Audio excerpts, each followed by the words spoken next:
technology to go fast, and it's always just a question of whether they can handle it, whether they can get their buggies around the course. I think of Spirit as a very unflappable team.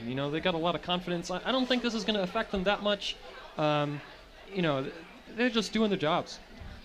It looks like the driver there, Helen Kim, able to get out safely, walking around there. So definitely good to see. Obviously, safety, huge priority on race day. And speaking of Spirit A, they are in this next heat. Spirit A, SDCD, Fringe D. So back to back. What's that like from like a mechanics perspective? Rolling two buggies in a row. Well, that's actually going to be really tough for them. I didn't realize their A team was rolling in this heat because they've got a lot of their mechanics and pushers now are probably down there in the chute trying to make sure their driver's okay. Then the buggy's going to come back up to the tent and they're going to have to see, was there any damage? Is there anything that we need to do on this? And then is there any chance that the wheels that were on that buggy, they were going to swap them out and throw them onto the other buggy? Did they flat spot them when they spun in the chute and then hit the hay bales? We're not really sure what they're doing. I would hope they have another set that's going on the other buggy, but this could be a little bit of a game changer for them. Let's see how it affects them when they come out with their women's A. Yeah, I mean, this is the kind of thing that as a team of mechanics you really live for, right? You need everybody to pitch in. There's a lot to do. It's all very important and urgent. So if I'm Spirit right now, this is crunch time. This is where you're really going to prove yourself as mechanics. Getting all this stuff in order. This next heat coming up is really interesting. I labeled it as, Battle of the D teams. I think Spirit is going to pull away easily, from the other two teams in the heat, SDCD and Fringe D. But it's very hard to predict. There's a lot of turnover in the D teams usually. There could be some action between SDCD and Fringe D. Yeah, and I hope that we can get some camera shots on that battle in the back. Always got to follow the lead team because they're the ones that are going to be going into finals. But it's always good to show everybody on the buggy course. Everybody, even the guys in the D team, men and women on the D teams, they're working really hard. They're coming out to rolls every day. So those people deserve to get some camera time as well. Absolutely. We'll get a shot of that. Trying to see these times again, just running over the scores or times. Wow. Thus far, in first place CIAB at 2:47.5. Second place SDCC with 2:47.875, and then Fringe B in third right now, 2:51.343. Again, the top 8 squads gonna make it on to tomorrow with an opportunity to compete, to take home a trophy. After so much work, trying, to prepare, to build up to this moment, you really only get one chance with race day. Now, a really cool thing we have this year up on cmubuggy.org under the leaderboard is a speed trap, giving us live updates on the speed coming into the chute in feet per second. Spirit B was the fastest team coming into the chute. They were at 50.6 feet per second. We had Fringe B at 49.7. SDCC was second. They're at 50.3, and CIAB at 49.9. So that's very close between those top ones, but it is, definitely surprising, but also really nice to see Spirit up there at the top. Yeah, so just looking at these times, a good rule of thumb, if you're a B team, you get, let's see, 2:47 there for CIAB. Your A team's probably about 10-15 seconds faster, and that pushes them right up into the range that CIA was last year. On the other hand, SDCC putting up the same time, that makes me really interested to see their A team. I'm going to guess about 20 seconds faster. Under 2:30 is a very competitive time. Yeah, if SDCC is any indication of how strong the rest of their women's teams are, SDC might blow this one away. And you got to think there's motivation to do so. After being on top for so many years, CIA coming out, taking victory last year. Do you have any sense of what the tone was like for SDC, their women's squad, trying to get back into things this year? Hungry for faster time, pushing the limit. There's been a huge push, pun not intended, to get out there and recruit recruit new, better pushers, get a lot of practice in. I know that one of the push captains, she's got Get Jacked with Ginger. They have, their regular workouts, really putting in the time and the practice to get faster. Definitely, overall, I expect pretty much every team is hungry. When you come off of a race day and you look bad compared to buggy teams in the 80s, look bad compared to teams in the 90s, that's some real motivation there. You don't want to set back the clock 20 years. You want to push it forward. So we got to really see what happens here for the rest of these races. Looks like we're rolling on about a 5-minute delay right now for the next heat. They're saying it's going to go off at about 8:45. 8:45, great. So we got a couple minutes before that gets underway. And it is an interesting point you bring up, Michael, though. Historically slow year last year. A lot of it perhaps due to the course, but as we've been mentioning, these times already much improved year over year coming up here. This is really what we would expect from a race day. These are the times that we would expect to see. In the last 2 years, it's really kind of fallen off, but it's really good to see some excitement back, see some times that really are competitive where they should be. And I haven't been around this last 2 years, so I don't really know what's going on in terms of the technology. You got some new wheels and stuff out there, but definitely nice to see. Yeah, I mean, even compared to 2014, 2013, these faster years, the times that we have so far are again still about 10 seconds faster than those even. So, granted, your B teams, your C teams, not always perfectly indicative of how the rest of the pushers are looking. But I would say that even compared to 2014, 2013, it's looking to be some really fast times.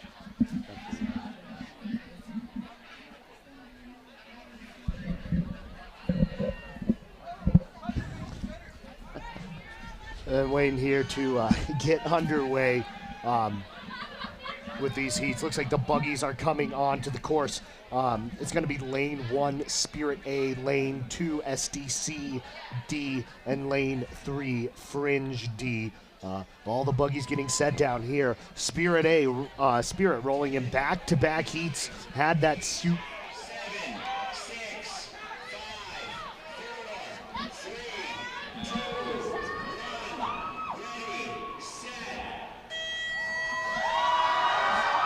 And here we go, Spirit A trying to redeem things for their squad, coming out pretty powerful here on Hill 1.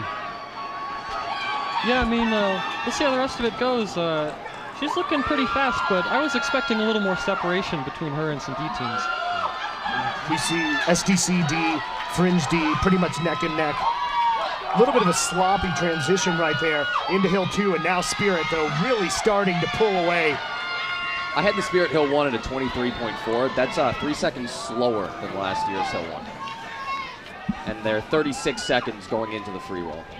But SDC and Fringe nowhere near them in the free roll. Well, SDC's a little bit closer than I would expect them to be. SDC's actually coming pretty quick into that free roll, but still, Spirit, a lot of room right there. Of course, the biggest question, will they make it through the chute? They're coming pretty smooth here to the stop sign. Looks like SDC behind them, and then Fringe a ways further behind that. I've got them at a 104.8 at the stop sign. That's solid. Solid time. Coming to the flag. 1 minute's normally what we expect, though, from a winning team. Coming into the turn. Taking a very steady approach to that chute turn. Very wide, but that comes in nice and smooth. Spirit A now. Look at that roll up into Hill 3. Pretty good momentum coming through there. Wow, these pushes are getting dusted. Nobody expected this speed. And look at how And well, close look at SDC is. making up a lot of room through the chute. And Fringe as well. The green tape there, that's Havoc. A little easier to tell in the bright sunlight, but beautiful dark green. Spirit now all on their back hill. Obviously wanting to get a time that will take them to day 2. Glad to see that we're getting some eyes in this battle behind other D teams as well. Very tight neck and neck. Spirit now transitions from 4 to 5. Spirit's at a Great transition. 2:13 going into Hill 5. So if we get a 27 out of this, they'll be at about a 2:40. That'll put them in first place for now. They really killed it on the back hills. Alexandra Moy pushing here, Hill 5. Again, every second they can shave off, the better. Trying to get some good position going into day 2, trying to make sure they can make it into day 2. Approaching the finish line right here. And on the push bar. Wow, she killed it. 2:38. 2:38, 6'9", sub-4, Wow. 2:40 unofficial time. Trying to get some eyes here on the battle of the Ds, SDC D, Fringe D. Now that would have been good for first place at the end of prelims last year. That's really interesting. Normally you think of Spirit as a team that stacks their front hills. But in this race we saw pretty much the opposite. Their front hills were a little underwhelming, but their back hills were really excellent. SDC D coming across approximately a 3:01.29. Still waiting. Which is faster than their C team from last year. And these, we can see, whether it's the course, whether it's the weather, whether it's that good Pittsburgh water, 3:17 coming across for Fringe there. Teams looking much improved across the board. And a nice showing right there by Spirit A. Yeah, that was an unofficial time that Connor gave there, but actually, if it holds, that would be a record for SDCD's women team. Wow, good for them. 3:01. So we'll see. We'll wait for the official times to come through, but looking pretty close to say Spirit A will move into first place through the action we've had thus far. Looking like the official time is a 2:38.67. Pretty nice, and you imagine that's probably going to be a day 2 time to pull them forward there. So, congrats to Spirit on that. Nice to see the A team with such a strong role, after the B team missing the shoot there. And then we just got an update here on the CMU website about the speed in the shoot. Spirit A was fastest again in the shoot, or going into the shoot. SDC D was actually the slowest, and Fringe was a 47.3. They put in second to last, but Fringe D rolling faster than SDC D. I think that's really interesting for Fringe because the last couple of years, their free rolls haven't been nearly as impressive as they used to be. So to see them now back at the same level as SDC and even a little bit faster on that comparable team, that's really good to see out of Fringe. Good recovery for them. Yeah, actually, I think we have a number of congratulations are in order. CIA broke their women's B team record, and also SDCC broke their women's C team record. Very impressive. And their D team unofficially just broke their record Right. too. Yeah. So three team records broken in 3 heats. It's going to be a good year. yeah. So very fast rolling day. Do you think, so within team records, obviously very good, nice accomplishment, but big records, all-time course records. Do you think we can see any, the way buggies are rolling this year, the way teams are rolling this year? I'm not going to rule it out. I came in first. A lot of people were talking, oh, we might see a record this year. And I was like, can it really be that much faster this year? How many team records have we seen so far? And how many if a team set a team record, would be a course record. SDC would set a course record. Pica would be very close to a course record if they passed it up. Fringe, if they come out, let's see how good their A team is this year. We talked about their rosters being moved down and really having some improvement on their push teams. Yeah, SDC's course records in 2009, 203 for the men's, 223 for the women's. There is a huge difference between a 204 and a 203, and a huge difference between a 224 and a 223. In particular, that men's race in 2009 went perfectly. The driver and those 5 pushers could not have gone possibly any faster than they did that day. I think we're going to see some really fast times, but I similarly would expect something special would have to happen for anybody to be really competitive with those times. Looking here, coming into this next heat, SIG-EP A going to be rolling there. Interesting year for SIG-EP. Apex B, nice to see them rolling a B team out, and then CIA D. But talk a little bit about, SIG-EP had really great momentum for a few years, and now you think they're taking a step back, or where does SIG-EP stand this year? I think that SIGEP, because of the strength of their house, how big their house is, the amount of members that they have in it, they're still going to put up competitive times, both on the men's and the women's side, because there's just a lot of people involved. In terms of their free roll and their shoot turns, I don't think they're going to be as crisp as they've been in years past. They may lose a little bit of time there. I don't expect them to compete for the win on the women's side. On the men's side's a little bit different. I think their push team this year is going to be possibly the fastest one out here. And even if they lose a little bit on that free roll, I think they may be competitive there. But this women's A team, I don't think is really going to be competing for the top. They haven't really competed for the top in the women's before, but they could prove me wrong. I mean, they have a lot of recruiting power with how big that house is. Yeah, and when you're trying to shoot for first place, you really need to put the whole thing together. Your drivers got to be driving well. You got to have solid buggies that are really, pushing the limits, shaving off weight here and there, and obviously you have to have the pushers. And I don't contest your point. I think SIGEP definitely has a very strong push team, but their buggies have only recently really improved and sort of seem comparable in quality to some of these other first place finishing teams, and it's always hard to tell with the driving how you're going to get one day versus another, especially going so fast on race day. And the one thing we have to remember is last year SIGEP B or A missed the heat. They did not make it out in time, but they had a B team and they rolled their women's A pushers with their B team. This year they don't have a B team, so if they miss this, that's it. Their women's team is done. So they need to make sure that they get to the course on time, even if it means maybe taking a little bit out of their prep because they haven't added the practice time that some of the other teams have. They just got to make it to the hill. That's really what they need to do here is make it to the hill, get some practice with their A team and their B teams today, because this is probably the most practice that they're getting all season. They only rolled truck weekend in the spring. That was it. We didn't see that much. Yeah, I've got an interesting statistic here for you guys about SIGEP. They're the only org with multiple push teams, right? So a B team or deeper, that hasn't had a pusher-related disqualification the last 4 years. So that's transition violation. Getting run over by a buggy. I'm never going to live that down. Missing the push bar, stuff like that. They haven't, at least on the record, they haven't had any DQs related to that kind of stuff. So, I think that really speaks to the strength of their, pushing teams. We're seeing that get underway very soon here. SIGEP A, Apex B also in there, and then CIA D.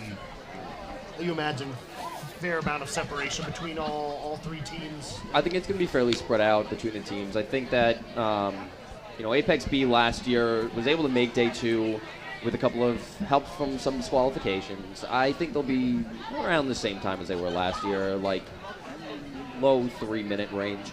I don't expect them to be super competitive. I expect CIA to fall in probably about 10 seconds behind them. All right. Yeah, Apex is going to miss their heat. That's great. Let's see. We only have 2 buggies on the course there. It looks like SIGEP A and CIA D out there. So no Apex. If I'm... Yeah, no Apex. They're not out there. SIGEP coming out, just kind of blasting it there.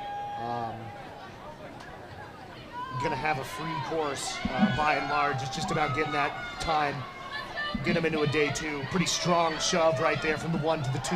I got a 22-second at the top of the hill, which at this point in time is the fastest hill 1 I believe that we have. Deep shove there and a little bit of a wobble off the top. Let's see how that affects her roll. Yeah, it's really important that your hill 2 technique also incorporates what the driver's doing. If you give one of those real late shoves and the driver's already started to turn, you're not going to get a good shove. You're not going to be going straight. You get that wobble. Now, honestly, I think that Apex B, something happened. Maybe pushers didn't show up because they didn't even put a pusher out on the hill. It's not like they looked like they were even coming out for that race. I got a 106 at the stop sign, so that puts them about 4 seconds behind Spirit. Excellent flagging technique. Coming through here, looking quite smooth, nothing but daylight. The moment of truth in the chute. That's a good turn. A very nice turn right there. Let's see there, hill 3. Oh my gosh. Oh. Every Hill 3 so far has gotten burned. Yep. Every Hill 3. And CIA made up a little bit of ground, it almost looks like there. We'll see, though, how this back hill goes. Again, SIGEP, really the name of the game for them is to move on to day 2, get a qualifying time, and looking to be doing fairly well, getting ready for this transition between 4 and 5. Amy Fan, the Hill 5 pusher, looking to close things out. That was really close to a transition violation there. We'll have to get some eyes on that. I have him at a 2:18 at the transition, which with a 30-second, that'll put him at about a 2:48. That'll put him behind some of the B teams. If she goes faster than 30 seconds, they'll be right in front of those B teams. Yeah, I'm expecting about a 27, actually. We'll see right here. Amy Fan coming across. Large SIGEP contingent there to greet her. Approaching that finish line. About a 2:45 and a half. Going to be good for about second right now. CIAD still going along. Got a dress. So I guess now they have the women's teams in a dress on the D team and the men's in team suits. It only makes sense. Worked. CIAD is still coming through right there. So SIGEP, solid time there for them today. CIAD coming across at a 3:16. That's a pretty nice time out of their D team right there. Going to put them just ahead of Fringe D. But yeah, SIGEP A official time of 2:45.3. I have Fringe D officially at a 3:17, so it might put him just behind them. So SIGEP A going to jump up into second place. 7 seconds, though, behind Spirit A. Now, right now, we've got Spirit A at a 2:38.6 first place. Second place, like we said, is SIGEP, just rolled in there at about a 2:45. Third place would be CIAB, 2:47.5. Fourth place is going to be SDCC right now, 2:47.8, so just behind them. Fifth place is going to be Fringe B at a 2:51.3. Sixth place, SDCD, 3:01.3. Seventh, we're going to be looking at Fringe D, 3:17.8. And eighth place right now, CIA's team pushing in dresses. All right, so we've got 4 heats left, Connor. Which of these teams do you think can beat a 2:47? Is SDCC going to make it to the second day here? I mean, all the 4 of these teams in lane 1 clearly very strong. They're going to be well above a 2:47. But I'm not sure. Maybe Apex A is in contention there. Apex A could be in contention. We'll have to see what's going on with their roster stuff, though. The fact that they, missed on the B team, could it be that their A team pushers didn't show up or were hurt and couldn't come out, and they're going to have some B team pushers on that A team? Can they possibly even be missing day 2 this year? So we'll see what's going on there. SAEA was very close to making day 2 last year, so let's see, what they could possibly put up. But this heat coming up here with SDCB, I expect them to beat them. CIAA and Fish A, I expect Fish A. both of them to beat that time that SDC put up. Yep. Fringe A and SDCA, so that's 5 teams that we expect now to beat that SDCC time of a 2:47. With a possibility of Apex breaking that as well. So we're going to have to see what's going to happen there. Yeah, so that's a good point you made. Fish A is really, snuck in there in lane 3. Now that they're considered to be a different org, they don't have any seating times. This put them at the bottom of the seating chart and has really caused a whole, hullabaloo up here in the different heats. It should be really interesting to see how that plays out. And of course, the story with fishing, it is the fishing club, their first year ever pushing Buggy. That being said, a good number of their roster from Phi Kappa Alpha, although the official rule, I believe, is no more than half the pushers could be from that house. So, it could be a boon to them if they're able to get some outside recruiting. Obviously looked very fast last year on the women's side. So they're definitely a team to watch. Of course, coming up right here, we have SDCB and Fringe C. SDCB, always very, very competitive, up there with a lot of A teams in terms of their times. Yeah, and the cool thing to look at for SDCB, their Hill 3 pusher was on their A team last year. So another person that got pushed down, like we were talking about with Fringe. You're also going to see 2 returning pushers. Caitlin Smith on Hill 2 is returning. She had a fairly competitive time on Hill 1 last year for SDCB. And then their Hill 5 pusher is also returning, though unfortunately their B team did not make it through the chute, so we don't have a time on how fast she could have been. But we would expect her to be pretty competitive being on SDC's B team. Yeah, that's an interesting choice. You think of your Hill 1 pusher is typically being very strong, right? A lot of upper body. Now that the previous Hill 1 is now on Hill 2, I'm looking for a real nice shove back into the free roll. That's what I'm hoping for there. And especially with the times that they were putting up this morning, how well they were rolling, I don't expect anybody to be catching them. And I expect that their free roll will actually be a big benefit to them. I think who's ever on Hill 3, though, might want to take a look at the last couple of heats, maybe move like a parking spot or 2 up that Hill 3 line just to try to work on that pickup a little bit. It's a little bit of a tip for all the Hill 3 pushers today. Move up from where you normally are because everyone's going faster. Yeah, we'll see. Their Hill 3 is very experienced pusher. Alex Turney's one of SDC's push captains, actually. So awesome. She's going to have a whole team of people heckling her if she gets burned on this roll. Is it the case where, because it was a warm winter, a warm spring, but it seems like these Hill 3s are a bit unprepared. Is that just race day speed, or why do you think we've seen such a rough transition into Hill 3 today? Looking at the push teams, it's amazing to me how many of them are first-time pushers. I'm looking right now at SDC's B team for the men's side. It's completely new. There's not a single returning pusher on that team. Then you look at the women's A team, only 2 returning. Women's B team, you have 3 returning. That's one of the highest return rates of any team that's pushing this year. And then we have their A men's team. 2 of the pushers are returning, the other 3 are new. So I think a lot of them it's their first time doing buggy. And the first time that you do this, no matter how many times you can practice it, you don't get race day. You don't really, truck weekend was so cold, the practice is not going to be exactly the same. The pushers are going to be slower on truck weekend because everything's tight, everything's, not able to get going as quickly. And then even just the roll. The colder the buggies are, the slower they go. Yeah, and you've given me a softball here. You're missing the big one, is that the end of the chute's been repaved. Yeah. Chute speeds this year are phenomenal. I think that's contributing a lot. When you have returning pushers, they're going to try to coach and talk through what the technique is for the newer pushers, but a lot of that isn't even relevant anymore. They're kind of eyeballing how fast these buggies are coming through the chute, and a lot of the older pushers are going to get caught off guard. So I think maybe some bad habits might have been trained in practice. Hopefully, these pushers got out and the rolls, like you say, in the long spring practice, and made a good judgment for themselves. But I definitely don't think that being a returning Hill 3 is such a strength this year with the huge difference in the chute speeds.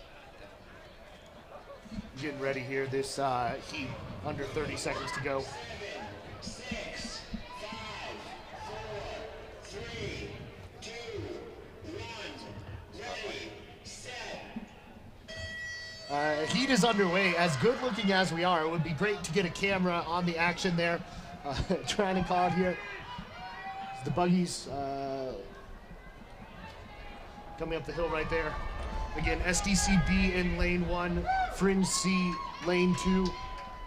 SDC, pretty fair separation right there.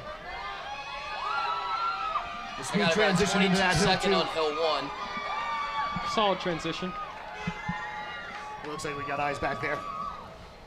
Shoving into 2. Oh, there we go. Pretty high release. That was a good shove. And a lot of daylight between the 2 buggies. Very interesting thing, Avarice, this is the first time it's ever rolled this high. It's never rolled B team before. I think C was the place that it maxed out. It's been very stable this year, which is awesome news, because in the last couple of years, Avarice has been probably the most unstable SDC buggy. But that awesome orange paint job, I wish it was going A team. It looks like Jumbotron down a bit, so we'll try and be a little more descriptive. They're coming around the stop sign right now. Avarice, plenty of separation coming into the first chute flag. I had her at a 28 on the free roll at the stop sign, which is right about where Spirit was. And they're coming into the chute now. Second chute flag. Begin to make the turn. A little bit of a slide Coming early. in a little bit tight. And that looks nice and smooth through the chute. Going to be coming around now here towards Hill 3. Making that turn. And let's see how the Hill 3 pusher is able to make the transition. The buggy coming up. And even there got smoked a little bit. Oh, boy. Hill 3 pusher, Alex Semi, trying to catch up to it. That buggy is trucking right there. 55-second free roll out of their B team. And Fringe C just coming around. Transition, only one push between 3 and 4 right there. Bridget Quirk, the Hill 4 pusher, coming up right here for SDCB. Plenty of separation between them and Fringe C. Yeah, I want to congratulate SDC here on rolling their fairings. Those are looking real sharp. And now we're going into the transition between 4 and 5. Mega Sing for SDCB, taking it through right here, trying to get them a day 2 time. Unfortunately, we don't have a time on it right now because we didn't have an eye on the front, but as soon as we get an update on the website at CMU Buggy, we will announce it over the loudspeaker. SDCP coming, nearing that finish line. Mega coming across, a few feet to go, and on the push bar. Yeah, good technique there. She's across. Waiting here still on Fringe C coming up. Made it to Hill 5 pusher. They're Hill 5. Dominique Escandon coming through here, trying to finish things up for them with that C team time. Probably not going to get them to day 2, it's looking like. And we do have the time for SDCB. They rolled a 2:38.98.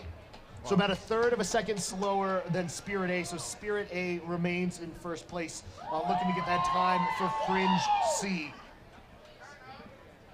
Time being entered there. We are working through these technical difficulties there with the Jumbotron. And also not having the clock. Normally we have the clock up there for all the fans as well. So we're just trying to get it all figured out. We'll be announcing it for you as much as we can. Trying to give you that coverage there. A pretty nice roll out of there by SDCB. Not quite good enough for first place though. Yeah, I think we've seen today that your pushing technique is key. It's making a huge difference here, especially in these very smooth back hills. Having that nice transition, good pickups, good shoves. It's not like you're going to get fooled by a pothole or something right afterwards. All of the good pushing that you can do is going to go into that time. You're going to see that reflected there. Sounds like a great folk song. Fooled by a pothole. A tragedy of Fruit Street. Anyways. And now, it's next heat coming up, we're going to have CIAA, last year's champions, going to be coming up here. Yeah, it should be interesting. I think it's going to be a really tight, competition for the top spots here until maybe we get into the last couple heats. We'll see. Definitely the thing to watch in this next heat, though, is this race between Fish A and CIAA. Due to those seeding complications that we were talking about earlier, these two teams, we expect to post some very comparable times, and they're going to be in the same heat, which will be a treat for us watching anyways. I mean, in any other year, this is CIAA versus Pica A, and that would never happen, especially with how competitive CIAA has been the last couple of years, so I'm surprised that it got mapped out this way. I think that it could have worked out better to have Fish A maybe in Heat 1 going up against SDCC and CIAB, having them not have to worry about any possible collisions on the course. For both teams, it would have been better to try to work something out and split them up. So let's take a look at the details here. As we're aware, Fish A's Hill 1, returning Queen of the Hill, right? Very, very good pusher. CIA, champions. On the other hand, CIA's free roll time was surprisingly better in prelims anyways than Fish's free roll time. There could be some serious shenanigans going on in this heat, especially Pike's Hill 2 is returning. Fish's women's Hill 2 is returning. She wasn't really fantastic, but experience counts a lot on Hill 2. We'll see how that plays out. There could definitely be some, close buggies in the beginning there. And Fish's Hill 2 last year, just to clarify on what Mike was saying, the reason why she was a little bit slower on Hill 2 was because her transition was just, frankly, she got burned on it. She didn't really know where she needed to be. She had to stop, wait for the buggy to roll. It really slowed her down. Day 2, she was a lot better. She definitely got that smoothed out a little bit, had a better transition, and it helped her out on Hill 2. With CIA, their Hill 2 from last year is going to be pushing on Hill 1 instead, and their Hill 2 pushed a team about 2 years ago and put up, I believe, the fastest time of any Hill 2 pusher to get the buggy from the transition all the way down to the start line for the free roll, the crosswalk. So they're going to be competitive at the top of the hill. I believe CIA will make it over the top of the hill first because of their Hill 2 pusher. I think that Pike is going to be in the lead on Hill 1. CIA will pass them on Hill 2 into the free roll, and then we're going to have to see. The new buggy for Pika, Queen of the Banshees, because I can't pronounce the actual name here. Let's see how fast it is. It hasn't rolled a race day before, but if it's anything like Banshee, it's going to be fast. And do you notice Fish's driver? Does she have experience in there? Both these drivers, are they experienced? Because I think that might be key if there is a chance for a pass. Amy Hung for CIA has been involved in multiple heats that needed passing. She is a senior driver this year. She's driven A-Team now. This, I believe, is her third year driving an A-Team buggy. She's also driving in the same buggy she drove in race day last year, which is great for the driver. They're very comfortable with the dynamics of the buggy. They know what they need to do to make good turns and keep themselves paced behind other buggies. The driver for Fish has driven for Pika last year, I believe, was her first year. It had a pretty good race day. Didn't really have too many issues. Made it through the chute without any problems. Didn't have any spins. A couple of little fishtails here and there, but overall, very solid driver. So it should be an exciting one. We're coming up to the end here of the women's heats on this race day. 2 more heats after this one. AE Pi A also rolling in this heat. Would be remiss not to mention them. But the real story here, CIAA Fishing Club A. Who can be the first to get over the hill? What's that going to look like in the free roll? Both of these teams looking for day 2, but not just looking for day 2. Looking to be on that podium and potentially win. CIA chance of a repeat. The Fish Club, after all the turmoil, looking to get on the podium and really rolled pretty well last year. Yeah, after those phenomenal back hills from Spirit, I think it'll be a high bar for these two teams, but I think they're going for first and second so far in the races. I honestly didn't believe Spirit was going to be a 238. It's going to be interesting to see where CIA falls in line here. I think that it's going to be very tight. It could be a very deliberate shift in their pushing strategy, right? So if you have some very fast pushers, you put them on the front hills, you're going to gain that speed a little bit through the free roll, right? If you're concerned about your drivers a bit, maybe you put those pushers in the back hill, take that extra time there, and really power out, a little bit extra. Absolutely. And just looking at Spirit's time from the last couple of years, they've really gone back and forth in their strategies. They've had certain years where they stack the front hills. They've had other years where they kind of stack the back hills more than they stack the front hills. Last year, they stacked their front hills. This year, they seem to be going back to stacking their back hills. Their front hills weren't super competitive. They were about 4 or 5 seconds behind where we saw, I believe it was SDC,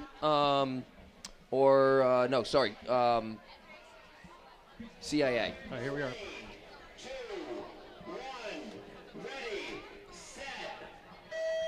We have CIAA lane 1, Fish A lane 3. The key right here, who can get over the hill faster? Fish A coming out real fast in hill 1, but CIAA right there with her. It's going to be a little lane advantage here in lane 1, so it's dead even. transition pretty much simultaneous now. Like I said, Pike up over the top, but here comes CIA. Gets that push. Not a huge shove, but fairly deep there. Maybe 4 or 5 buggy lengths between the two squads.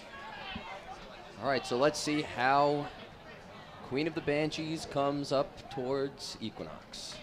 Yeah, let's see. This is Like, their CIA really separating there. I'm not sure, maybe Fishing Club didn't get the best shove right there, but it looks like CIA's added a few buggy lengths from where they had started out.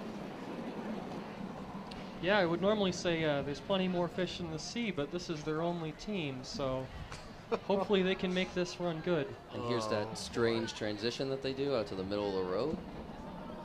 Now, I had CIA at about a 27 at the stop sign, which is the fastest free roll that we've seen so far. 57? 27 for the free roll. Yeah. And both squads, very nice shoot turn right there. Let's see what happens here on the Hill 3. Whoop. CIA. Burned. Every Yeah. heat. Every And I got them at a 54 for their free roll, which would be the fastest free roll by about a second over that SDCB team. A-Pie makes it through the chute clean as well. Looks like Fishing Club making up a bit of space right here on the back hill. Maybe they caught that Hill 3 a little bit better. Buggy's much closer than they were coming out of those chute turns. Still CIAA in the front. It's going to be up to their Hills 4 and 5 to hold on here. Yeah, these teams caught do better, but they're going to put up some pretty competitive times here. Catherine Luo. I'm going to run over real quick and try to get the time off the clock. Hold on. Pushing through right there. Coming for CIAA. Again, we're trying to get this time here. Connor will be able to give that to us. Very important. Get the hand on the push bar. Going across right there. And CIA really separated over those back hills. Connor's unofficial time here, 2:34. It brings Fish in probably past a 2:40. Somewhat disappointing for them, honestly, but still might be good enough to make day 2. We'll see. A-Pie. Now, we got to give a shout out to CIA. If they are in at a 2:34, like I believe they are, that's another team record set today. And they just set that record last year. And they broke it twice last year. They broke it once already today. Let's see if they can break it again tomorrow. Let's see. It looks like they're inputting the official time right now. Pretty nice heat right there from CIA. Nothing flashy, but a very, very good time. Yeah, I give them a 2:34.35. That's going to move them into first place. Spirit A in second place. SDCB third place. Singapore fourth. CIA. Where was Fishing Club? Fishing Club looking to have them input the score right Okay. now. That's a good point. They'll probably jump up there as well. Let's see if they were sub 240 or over. Yeah, so 2:34 for CIA. That's They good. gave, Fishing Club got a 245.685. That puts them behind Sig Ep A Wow. by about a third of a second. That would put them right now. Fourth. Fourth or fifth there. Updating the leaderboard right there. So CIAA, last year's champs, jumping into first place. But, not an overwhelming time that, your Fringe A or your SDCA isn't thinking they can't be in that top spot heading into tomorrow. Yeah, so that's really setting the bar. They did a good job there. It's an excellent time.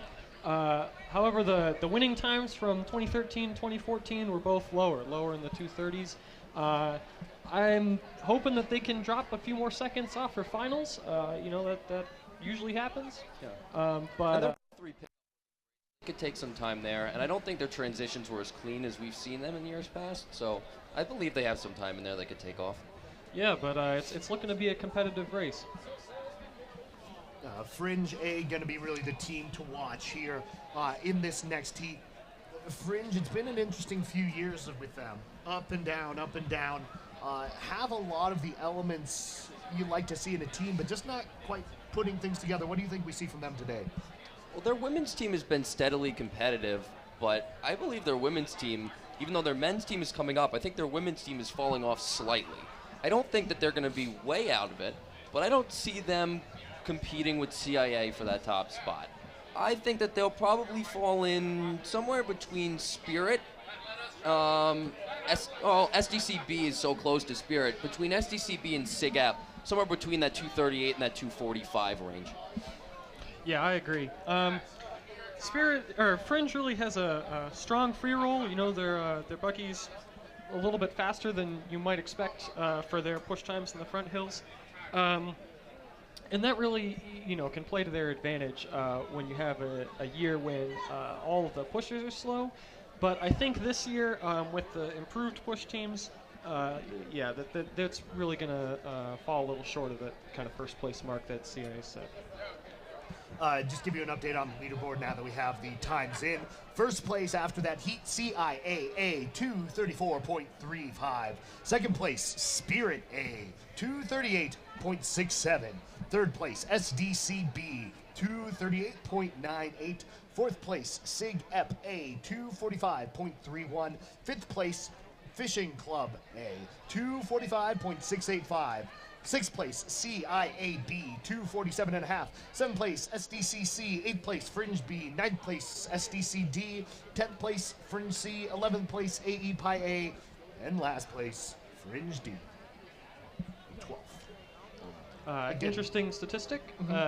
CIAA is the only women's team with a 5-year pusher. Wow. Masters or? I don't know, but I don't know. One of their I don't returning know how pushers deep your is- scouting goes. You keep Sophie pulling these Zimmerman on facts Hill out. 1, Yeah. finishing up a master's degree. Yeah, so that it's kind of a outlier statistic there, but I believe the implication. You know, CIA is a very dedicated push team. They also have a very strong retention program in their pushes, and you can see that with all these returning pushers in both the men's and the women's team. And Sophie may be one of the most dedicated pushers out here on the course. She puts in more work than anybody on that team for sure. And started off her freshman year on Hill 5, switched over last year to Hill 2, and now this year she's on Hill 1, and, you know, really held her own there with a Queen of the Hill pusher. So that's very impressive there. Got to give props to Sophie. Definitely works as hard as she can to keep herself fast, in shape, and ready to get these buggies up the hill as quick as possible. Get set here, the three teams, all three A teams. Obviously, you expect Fringe A to be a fair bit of separation. It's Fringe A in lane 1, SAEA in lane 2, Phi Delta A in lane 3. How do you think things shake out between SAEA and Phi Delta A? I think SAE is going to put up the better time here. They have, a more experienced organization, I guess. They've been actually consistently performing extremely well for a one-push team org. You know, they've got only the men's and the women's A teams. So yeah, I'd expect them to be maybe 10, 15 seconds ahead of Phi Delta A. On the other hand, you know, Phi Delta, unknown factor, right? We haven't seen these pushers before, so who knows? The thing that I like about Phi Delta for this year is they haven't gotten discouraged. They were working on a build throughout the year. They weren't able to get it done this year, but when they realized that they were running out of time, they said, you know what, we're going to hold off on the build. Let's just wait on it, and we're going to put all of our time and effort into Perrin, the buggy that they're renting from a KDR alumni, to get this thing as fast as possible. So they put some time in, worked on some things inside the buggy, and they've actually dropped 12 seconds off of their free roll from what they were seeing before. Now, their free roll time, their best one they've seen so far is about a 102, which is not the most competitive free roll out there, but compared to what they were doing before, 12 seconds is going to be a big, help for them on the hills. Yeah, well, a 102 is better than what SAE had last year, but hard to compare. You don't know who's giving the shove off there at the top of the hill. But, and just for some comparison, the fastest yeah. time we've seen today was a 54 out of CIA on that last heat. Waiting for the teams to take teams are taking the course. I believe at this time we're about under a minute here to get underway. The penultimate heat of women's qualification. And not to jinx things, but it's been a very clean day so far, and it's great to see that. with with this repaved course. They 3, 2, 1, ready, set. Here we go. Fringe A looking to secure a spot on day 2. Fidel A coming out with a pretty nice hill 1 there, though. Fringe A just starting to get some separation there. Fidel ahead of SAE here through hill 1 at least. I've got a 23-second for Fringe on hill 1. That's about the same as Spirit was at. Coming through here to the hill 2. Very impressed with Fidel, though. I think they're going to come in second in this heat, which is great. Pretty smooth shove right there in the hill 2. Yeah, Fidel, very nice there. Got 36 seconds going into the free roll for Fringe there, which is right about the same as where Spirit was. Not the fastest time we've seen getting into the free roll yet. Yeah, like I said though, one of Fringe's strengths is definitely the free roll. So I expect them to pick up some time here, especially in this pre-stop sign. Yeah, and Beast was a very fast buggy. It was designed and built by Josh Hickson back in 2012.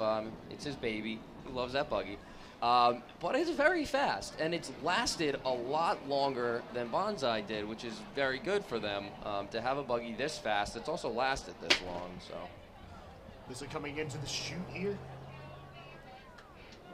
very nice, very clean shoe turn. Oh, very clean turn. Might be the best turn we've seen today. Jilly's a 4-year driver, and she's been in this buggy now for a couple of years. Oh, See hill 3 right here. Turned again. Wow, these buggies are coming through with speed. And look at Fidel. Look at how close they are to Fringe A. yeah, you can see. If I had to take a guess, Fidel's running on some of those wheels that Fringe really turned it around with in 2011. Those are very competitive. Fringe getting some good separation here, though, on the back hill. This is where, an experienced deep A team definitely helps you with their hill 4 coming here. So we're coming up here into the transition zone right about a 2:08. Michaela, she's pretty fast. I'm expecting about a 26, 27 out of her. That'll put them right about that 47 range that we see those other B teams at, the CIA and then SDCC team too. Let's see right here what we'll get with this unofficial time. Michaela trucking it up here. Trying to get across that line, make sure Fringe A gets a day 2 time. Again, the next to final race, gets the hand on that push bar there. Got them at a 2:36, so faster than Spirit by Wow. 2 seconds. I screwed up Unofficial my math time there. earlier. That's what I did. I 2:30. did a 37 instead of a 27. 2:36, very nice time out of them. Probably not going to get them over CIA, but might bump them into second place. Fido coming across there. Very respectable race out of them. A young team, obviously, but a nice roll, really nice kind of front hills by Fido. And I got a 3:04 there for SAE as well, so that's pretty similar to the time that they put up last year, which got them to day 2, but just with how fast we've been this year, it's not going to be a day 2 time. Yeah, we're giving Fringe a 2:36.964. So that's going to move them into second place behind CIAA. You know what, but definitely more competitive than I expected out of Fringe. I thought that they were going to be a little bit slower this year than they've been in years past.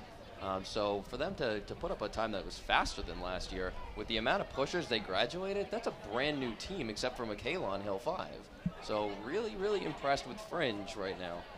Fidel A going sub 3. They were at a 2:56. Wow, good for which them. is That's another team record. yeah. Though their record is a 5 minute, so it wouldn't have been too hard to break that, but it's another team record there. Yep.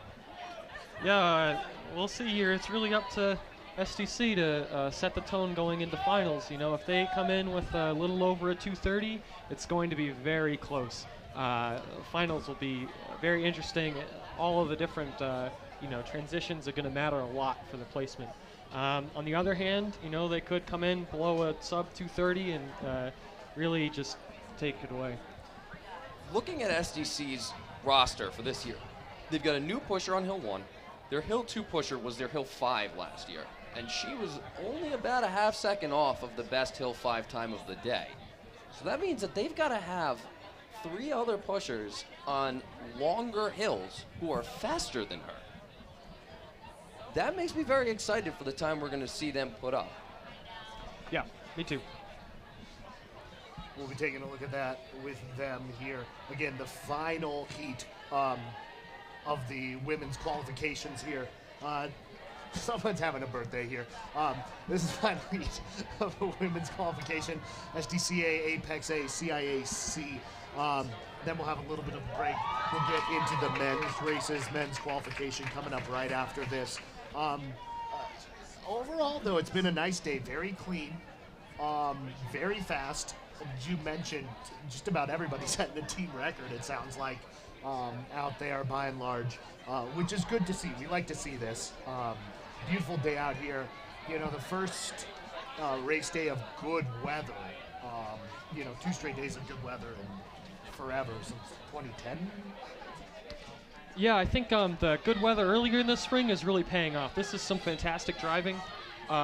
You might put it a little bit on the course, but I really think that going faster, it just is going to make it more challenging for the drivers. So I've been very impressed with the driving this year.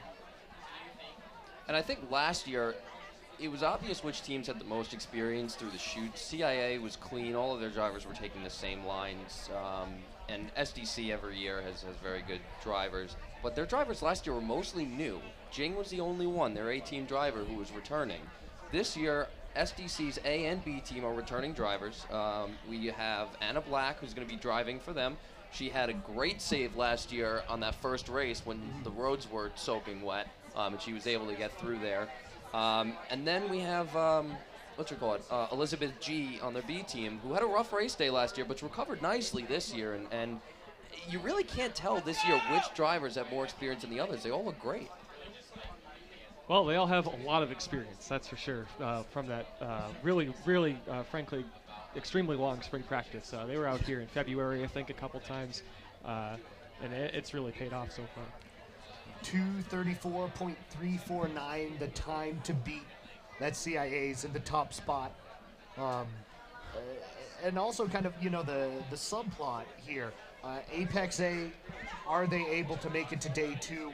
Are they able to make it to the hill? Because let me tell you something. I don't see Apex pushers anywhere. Interesting. Huh. Storyline to watch there. We also have, then finally rounding it out, CIAC going to be coming there.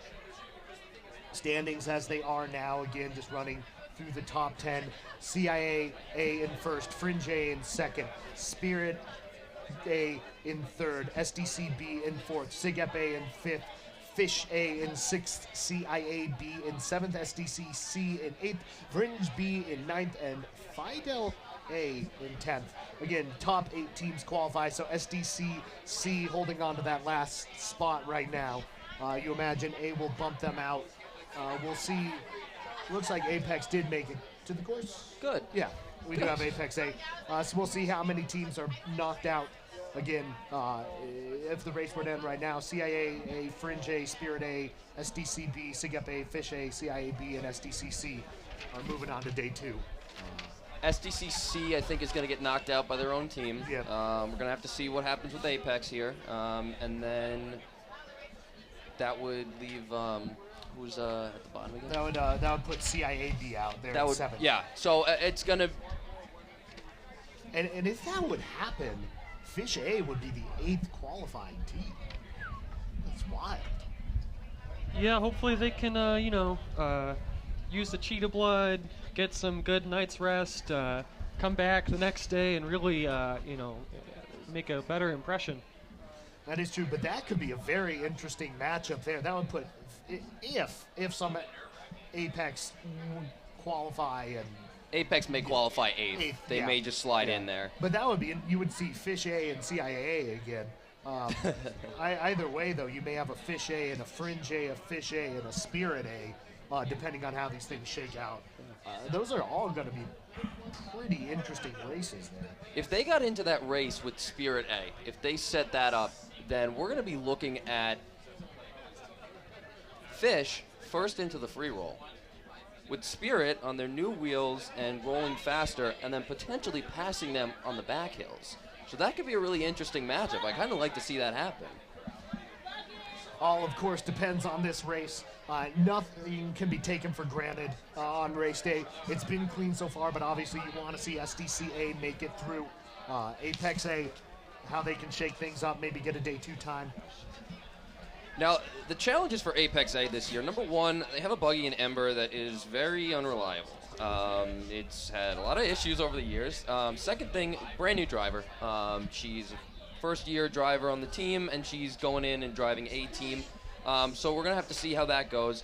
And then what's going on with their roster? Their, B team, did they have to pull people up to their A team? Here we go. And So we got about 30 seconds before things get underway here. what is Apex doing? See Apex getting their buggy to the course still. See if they get it down in time. Gotta be close. Yeah, they'll be fine. All right. They just look lost there for a little bit, right? Yeah.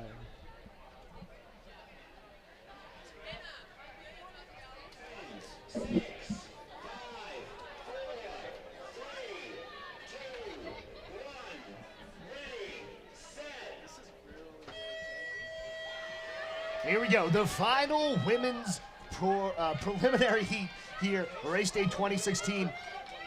Apex, solid start right there in lane 2, but SDC starting to separate, show them why they're one of the top 8 teams out there. This girl is a monster. I got her right at a 20. And I got Apex at about a 22. And they're just flying from that 1 to 2 transition right there. A lot of separation Great being show. made.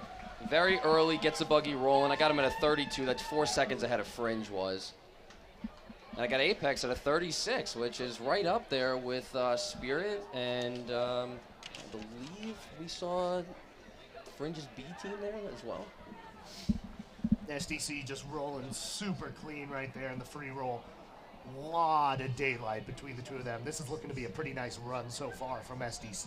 Yeah, no, Ember just has fallen way behind. SDCA is way ahead of them. Seeing things, and then CIAC, a lot of separation there. SDCA coming Rolling into that up. shoot turn. Taking the shoot flag. Very smooth entry. Nice turn. Solid. Very good turn. Probably top. Really nice turn right there by SDCA. Coming in, and now this is key. Can SDC get the Hill 3 transition right? Wow, Apex A very tight in the shoot. All right. Well, she made it, right? No, we missed to see if the SDCA got burned or not. It Oh. would have been our first Hill 3 that didn't get burned. 3 to Well, 4 Apex didn't transition get come burned, through. that's for There we sure. go. Actually, guys on the SDC Hill 3 pickup, she actually was ahead of it. Hill Oh, 4 blasting through right there, and it sounds like SDC was actually a little bit ahead of the Hill 3. Maybe got a little bit in their heads, us talking about them getting burned. And now the transition 4 to 5. SDCA is at a 2 minute at that. They're going to have probably about a 25-second Hill 5. It's going to put them at about a 2:25. So they're going to be 9 seconds up on CIA. Not even close. We'll Back take to a the look dominance right we here. expect. Yeah, they are smoking it on this run. Really smooth on everything. I guess a little bit of choppiness there on that Hill 3 pickup, but not going to matter too much right here. Get the hand on the push bar. 2:26 unofficially, and she's kind of coasted at the end. blazing. Now this Apex pusher has got to run. She's coming up on that window. They need to be at a 47. I just don't think that she's got enough time to make it to day 2. Let's see right here on our unofficial timer. We just crossed 2:47 right there. She's going to get over at about a 2:49. Again, these times unofficial. We will confirm that. That would put Apex just outside of day 2. Now, STC here, they're going to be studying that footage so hard tonight. They just got a few seconds to shave off. It's very hard to, just collect the talent that you need. Let's see right here. CIA coming across at about a 3:13. Let's see if we have some times coming through. SDCA going to be put in at a 2:26.6. Very clearly in first place, about 8 seconds ahead of CIAA. Now, Apex- technically, that's a record as well for Apex's A team. Apex A got a 2:49.7, so they're just outside of that top 10. That's going to put them in 9th place right there.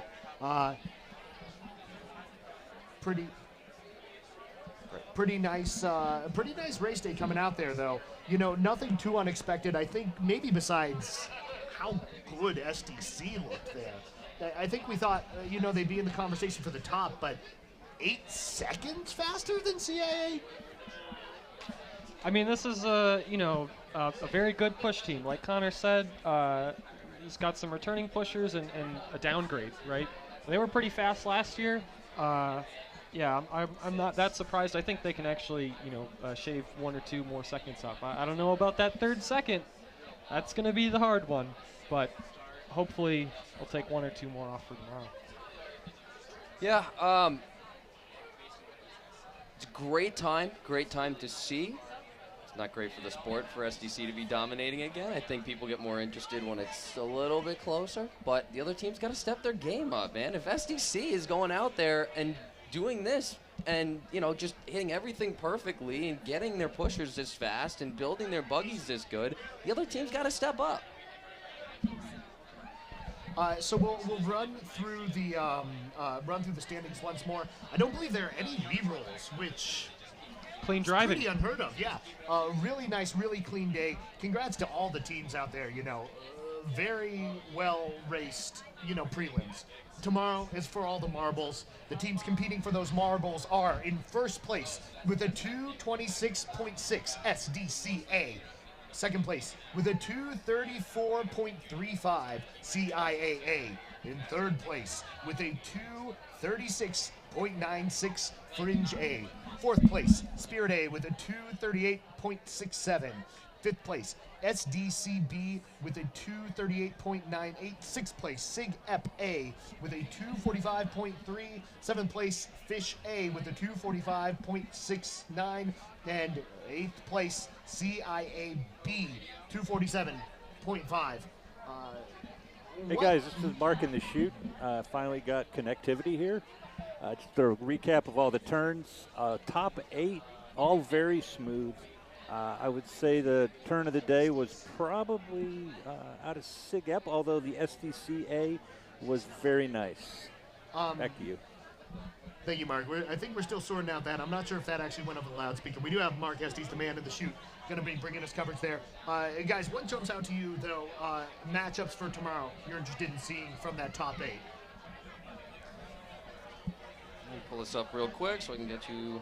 I mean, that whole pile up, 2nd through 4th or 5th or so, that's going to be very close. Hold on a second.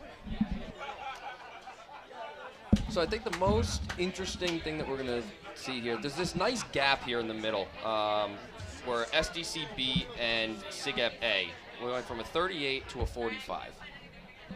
So there's a nice gap there in the middle where there's going to be in the finals one team that's faster than the other team, and there's not going to be too much of interference there. There may be a little bit on the front hills, but for the most part, everything should be pretty clean through the day because of that nice gap where SDCB was at a 38, and then SIGEP A is the next team, 245.3. So yeah, we've received a little bit of help here from my friends on the sideline. It looks like that I have the women's record wrong. The women's record is only 225.6. And what did they just put up? A 226.56. Only a second off. That's yeah, that's very exciting. So we got the leaderboard up here. Obviously, you know the story there. SDC looking to shave off that 1 and a little bit seconds. You know, maybe coming from that hill 3, and then there's a whole competition here 2 through 5. Yep. Also exciting stuff right here. Just a moment, Uber, one of their mapping cars, is going to be taking the course. So take a look out for that. I got some folks over at Uber here if you want to chat with them. Lots of exciting stuff. They're over here by the broadcast booth. But that car, mapping car, will be taking the course in just a few minutes here.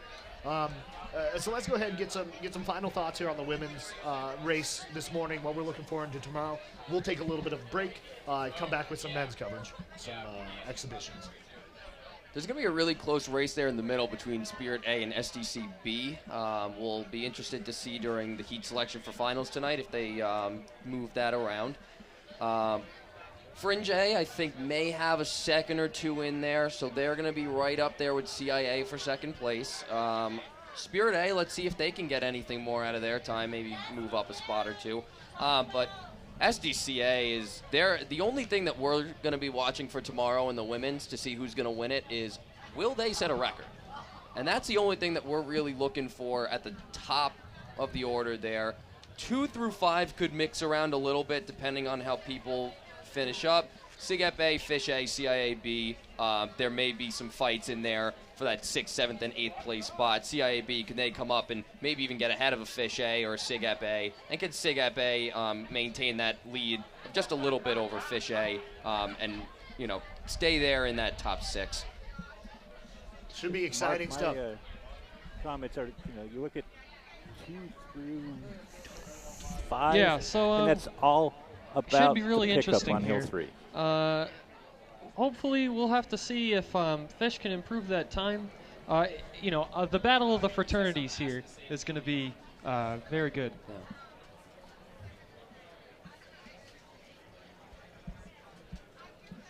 All right, and let's see if we get some final thoughts from Mark.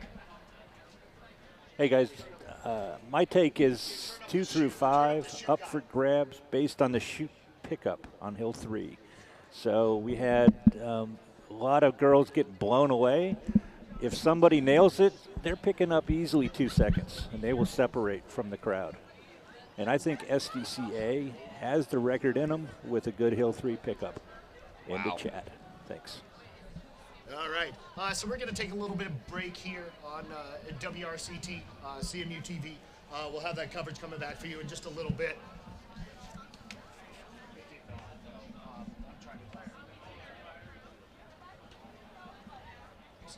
So yeah, we'll take a little break here. We'll rejoin you very soon. Finish up this coverage here on WRCT Pittsburgh and CMU TV.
Hello, this is Mark.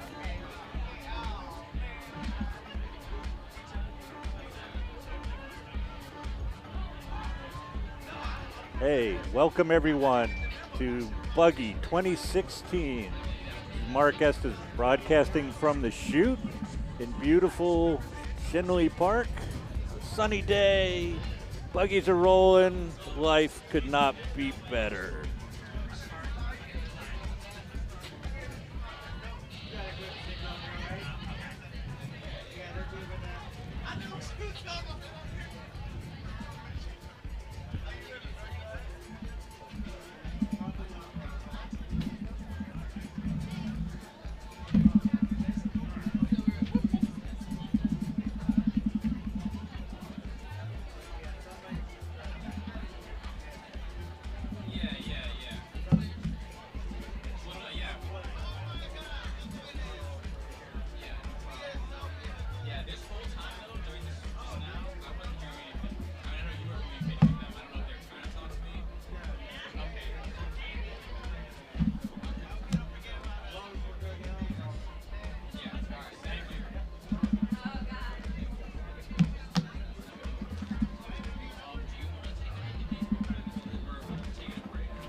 Like with the delays, they have a Google Doc. Where's that?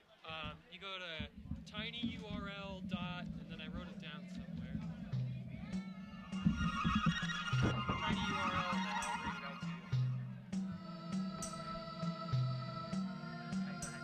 So tinyurl.com/this. Wait, tinyurl. Yeah. It's like a link short. tinyurl.com/.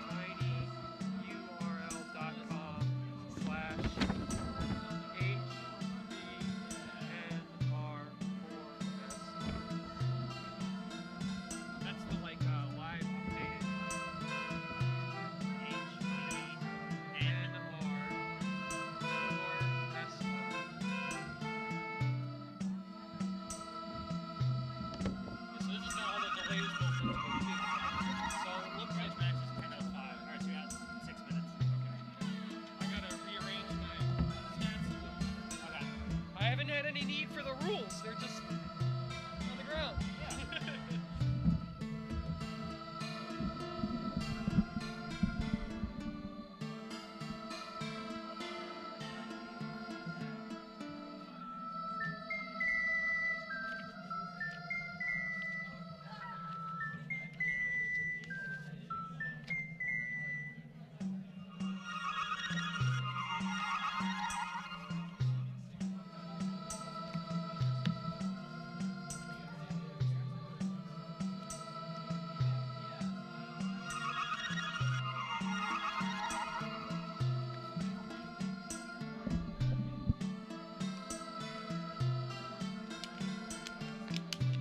So I'm gonna tell Will when he comes back.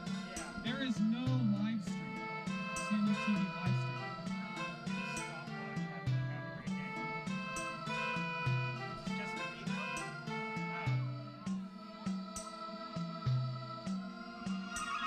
I mean, everyone's got one. Do you want to use it? Do you want me to use it? I'll do my phone too. Okay.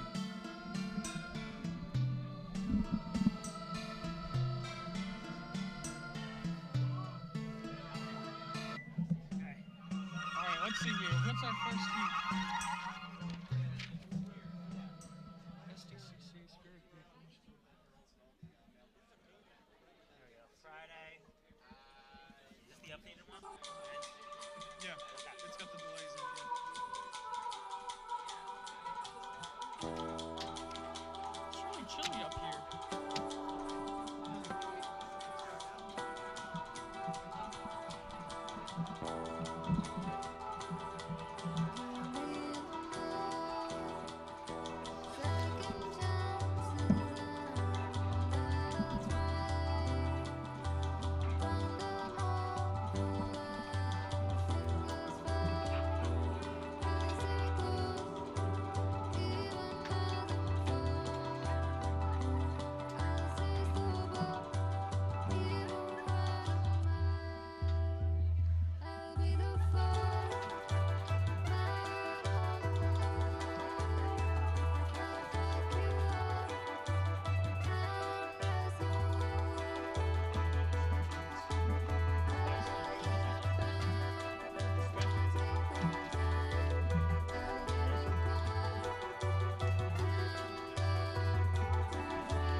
Piped through for like 7 seconds, so we don't have time to read all the rosters either.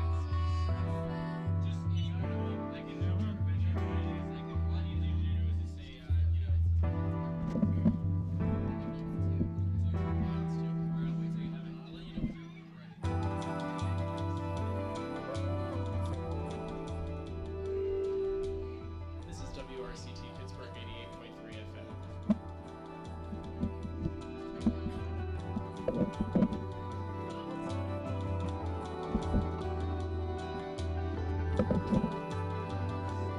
Hey,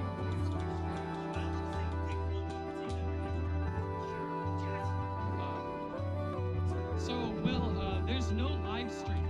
So if you want, I think there's a request for like more play-by-play, because all the what?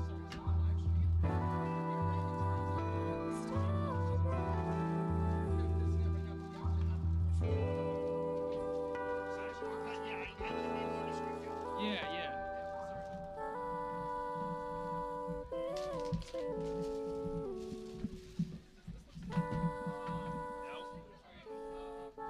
All right, so I'm gonna give you some stats that you can be in charge of. Okay, I got my stats. Nenhuma, Fofo Muni, Nenhuma, Novio Muni, Nenhuma, Eflon Muni, Nenhuma, Tata Muni. Yep, Milano Suma. Ulanosse, Ulanosse, Ulanosse, Ulanosse, Ulanosse, Ulanosse, Ulanosse. Last year's time split by Hill. This is super useful. This is my heat guide. It's highlighted. The darker the color, the more dangerous the heat. Yeah, so we got that. I've got fun facts.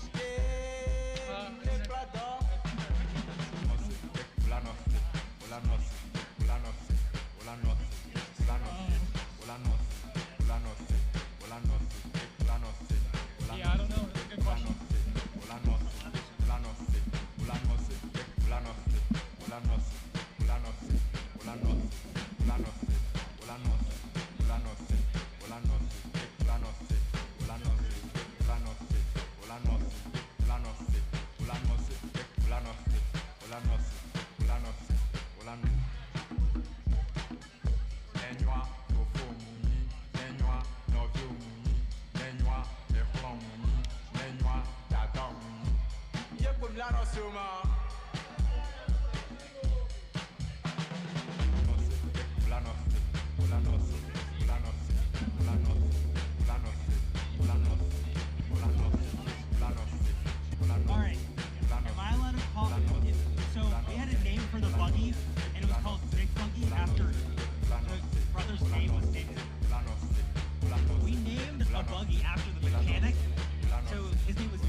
how I'm broadcasting.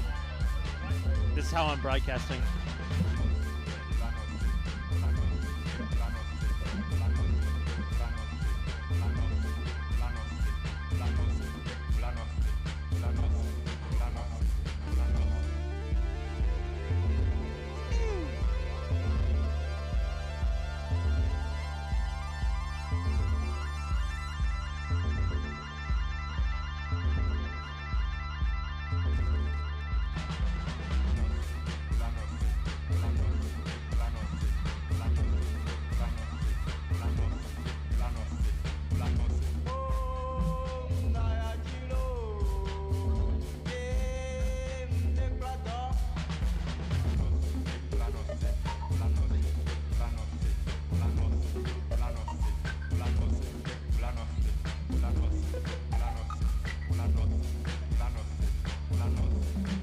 Do you know which one's going to be A, B, C, and D?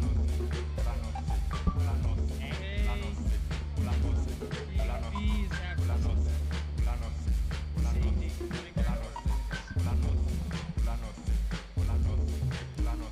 looks like they're in order. Oh no, that's just. Oh, it's just H order.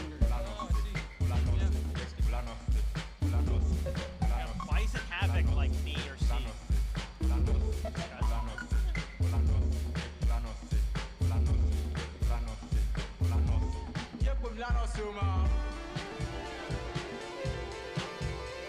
They get set for the grudge match now. Oh yeah. Looks like it. Grudge match. Should we get audio? Sorry.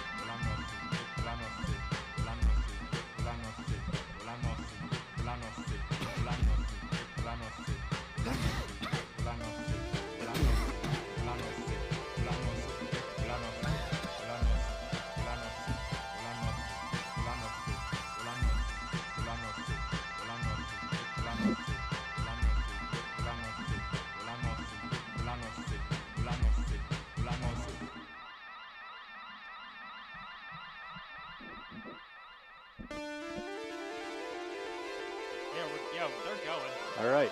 Looks like there's a grudge match in the making. The Buggies are on the bottom of Hill 1, lined up and ready to go. And there's the women's leaderboard graphic. And they're off. Lane 2 getting a nice lead. That would be the Fish, or Pika, as they might be known. Being followed by Sigma Hey Nu. everyone, what's going You on? may know Welcome them. back No, to TA Buggy. That is Sigma Nu. You may know them as Sigma Nu or the Zoo, but We got, National knows it's- them as the Delta Sigma chapter of Sigma. Grudge match They're going on. We got a little bit celebrating of carnage 100 there on years Hill 2. of And making. into the bush, it looks like Pika, or are they pushing as Pika No, or they're Fish? The Pika. alums. These are Pika. We're allowed to. Okay, cool. Now, with that was the guy who fell, I think, was a Pika alumni. But what's happening here is this is just a fun little match between really three rivals of the Buggy conglomerate that what has been over the past over 100 years. With Pika, Spirit, and Sigma Nu all really defining what Buggy teams ought to be. They've gone anywhere from teams that were doing, moderate times to making breakthroughs with technology, build technology, wheel technology, and things of that nature. All right, Fish made it through the chute. Sigma Nu making it through. Now, with that, a little bit of a tail bob, but they're is- through again. you have teams like this that you have alumni that are coming back every year. The best part about that is every one of these pushers will come back every year and say, like, oh, we want to do a grudge match, which is great because it shows the spirit of Buggy actually never dies. Would you say the same thing, Mike? Yeah, I mean, it's really important to keep your alumni involved. Really, it helps create a sense of community on your team. To see that, hey, you got guys from 2004 still coming back to the races. If you're a new pusher, a new mechanic on that team, you see those people coming back. You're like, wow, this is a good team to stick with. This is this is a family, a community, a bunch of good friends. I can make lasting relationships here. So yeah, it's definitely very important for the alumni to stay involved. And as we're looking at this grudge match, I think we have a time to talk about something that rarely people realize, is that the teams themselves are like little families. We have fraternities, we have sororities on campus, and then of course we have the independents. But the teams themselves are so close. But we also talk about the companionship of the Buggy people that are out there. You know, everyone else that on the course that does that are here just to support the teams don't really know what us Buggy folk have to really go through on the weekends. I mean, mechanics are getting up at 4 in the morning just so they can be out and prepare for the rules, making sure everything's good to go, making sure brakes are working. It's a lot of work, and I think you'll attest to this, that every single morning we're all kind of bonding over that. I mean, even though we're a part of different teams, we bond over that that experience. So Buggy people initially just stick together as a group in of themselves. Yeah, definitely. I mean, it's a healthy competition. Yeah. And pretty solid times, honestly, shown out in the grudge match there. Excuse me. But we're about to get into the real stuff here. Women's prelims, very clean. Some nice races, some good racing. Nothing too wild. Almost the opposite of last year. Save for SDC's near record time. Everything kind of went according to plan there. What do you guys expect to see out of the men's races coming up here? Oh, wow. A lot. That being said, we talked about on the Wednesday night broadcast, Will, you were there, and we were talking about how teams who normally have fantastic times were not really as consistent coming out to rolls every weekend. For instance, like SIGEP was sparsely out on the course. But the thing about SIGEP is they've got returning pushers on 18. They've got returning fast buggies, especially with Kraken. They have experienced drivers. They have experienced alumni who are willing to, come back with their experience and tell them like how to properly go about forming a perfect team on race day. So even though they don't come out every weekend, what you're seeing is a huge potential from them. So they're gonna surprise people just because the people on the course haven't seen them out and haven't seen that. With STC, you have 4 teams that are honestly could probably pull out sub 215s on all 4 of them. That's gonna be something to see. I'm really excited to see what Spirit does with their 18 this year. They've overcome a lot of their adversities with mechanicking issues, getting disqualified for, like, in my opinion, crappy reasons. Transition DQs and the 5-second roll down start line. So them becoming a little bit more rigid, we're going to see a lot from them. I'm really excited to see Fringe. I think Fringe is rebuilt, and they're going to be the team that we saw when Bonsai and Bisa were out, the 2011-2012 years. So I'm excited to see what they're going to do, and really excited to see what their new buggy is. Was it Ballas? Bozon, I think. Oh. They can come up with different names. Come on. Yeah. It starts with a B, It does, it's a physics reference. I like that. Yeah. I think, in the men's heats, we're looking at possibly a much more competitive race. We've seen historically SDC's women's times are sort of a cut above the rest. There's probably something going on there. I don't know. But in the men's times, Fringe is put down 204. Pike is put down 204. Yeah. These are, top tier, no, qualifications about it. Top tier times. I think for me, what I'm most curious about is Fish's men's A team going to disappoint in the same way that their women's team did? We had very high expectations for the women's team coming in. And I think there's a really interesting story there. Now that their fishing team, right, they have 50% of their push team is not from the fraternity. Correct. That's allowed, I guess. And so they've recruited a couple of football players and a track team guy. Fun fact. Now, that being said, I know, Mike, we're just fixing with your mic. I think they're returning Hill 1 was King of the Hill last year. Is that correct? Right. Yeah. So I do have high expectations for Fish A men's, but we'll see how that carries out. Some other teams I'm on the lookout for, like you said, Fringe A men's. They have a lot of returning pushers, and also I think a demotion. One of their A-team pushers from last year has been bumped down to B-team, and so that's a very strong sign of competitiveness. And then, SIGEP, as usual, good to look out for. STC, probably going to post a pretty fast time. CIA, we'll see.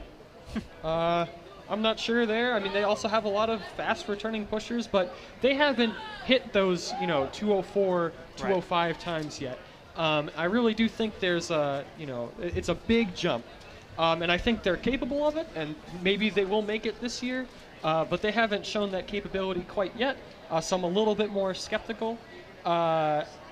Spirit A, very interesting to watch, I'm sure. They're also capable, but who knows, what the free roll is going to look like this time around. Right.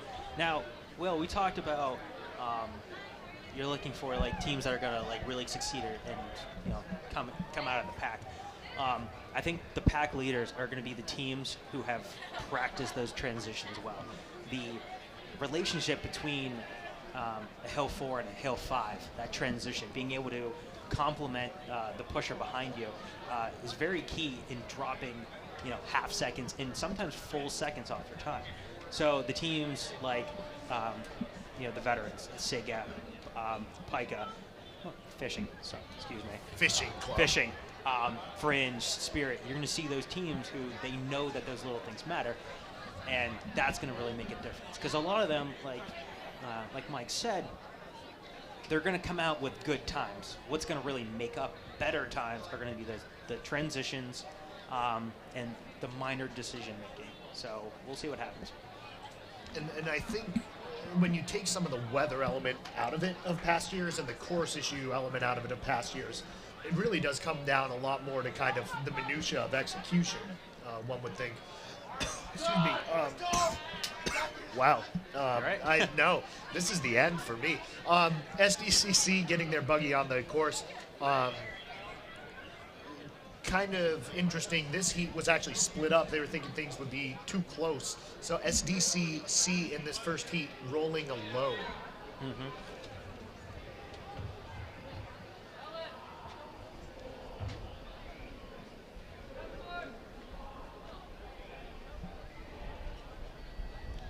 Didn't quite get the mic there at the start. Yeah. But what's it like pushing like this when it's just you and the course?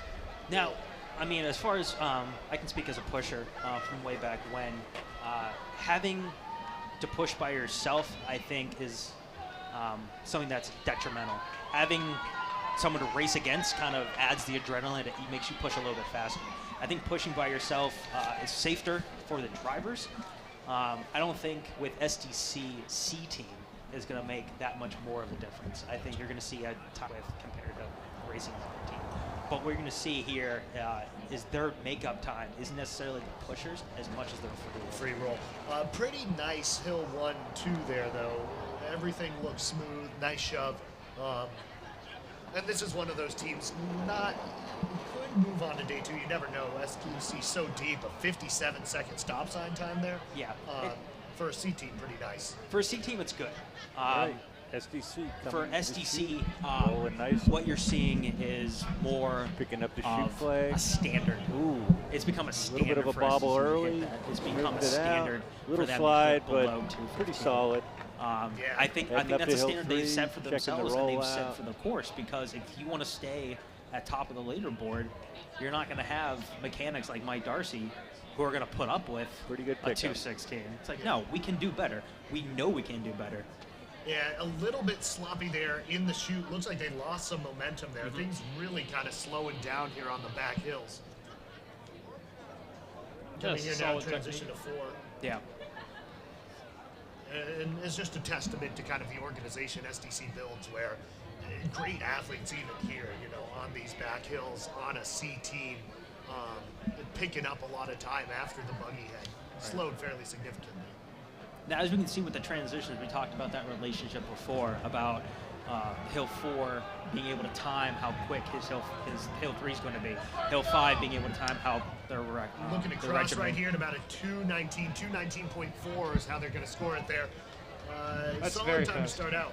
Right. That's SDCC's fastest time, at least since 2012.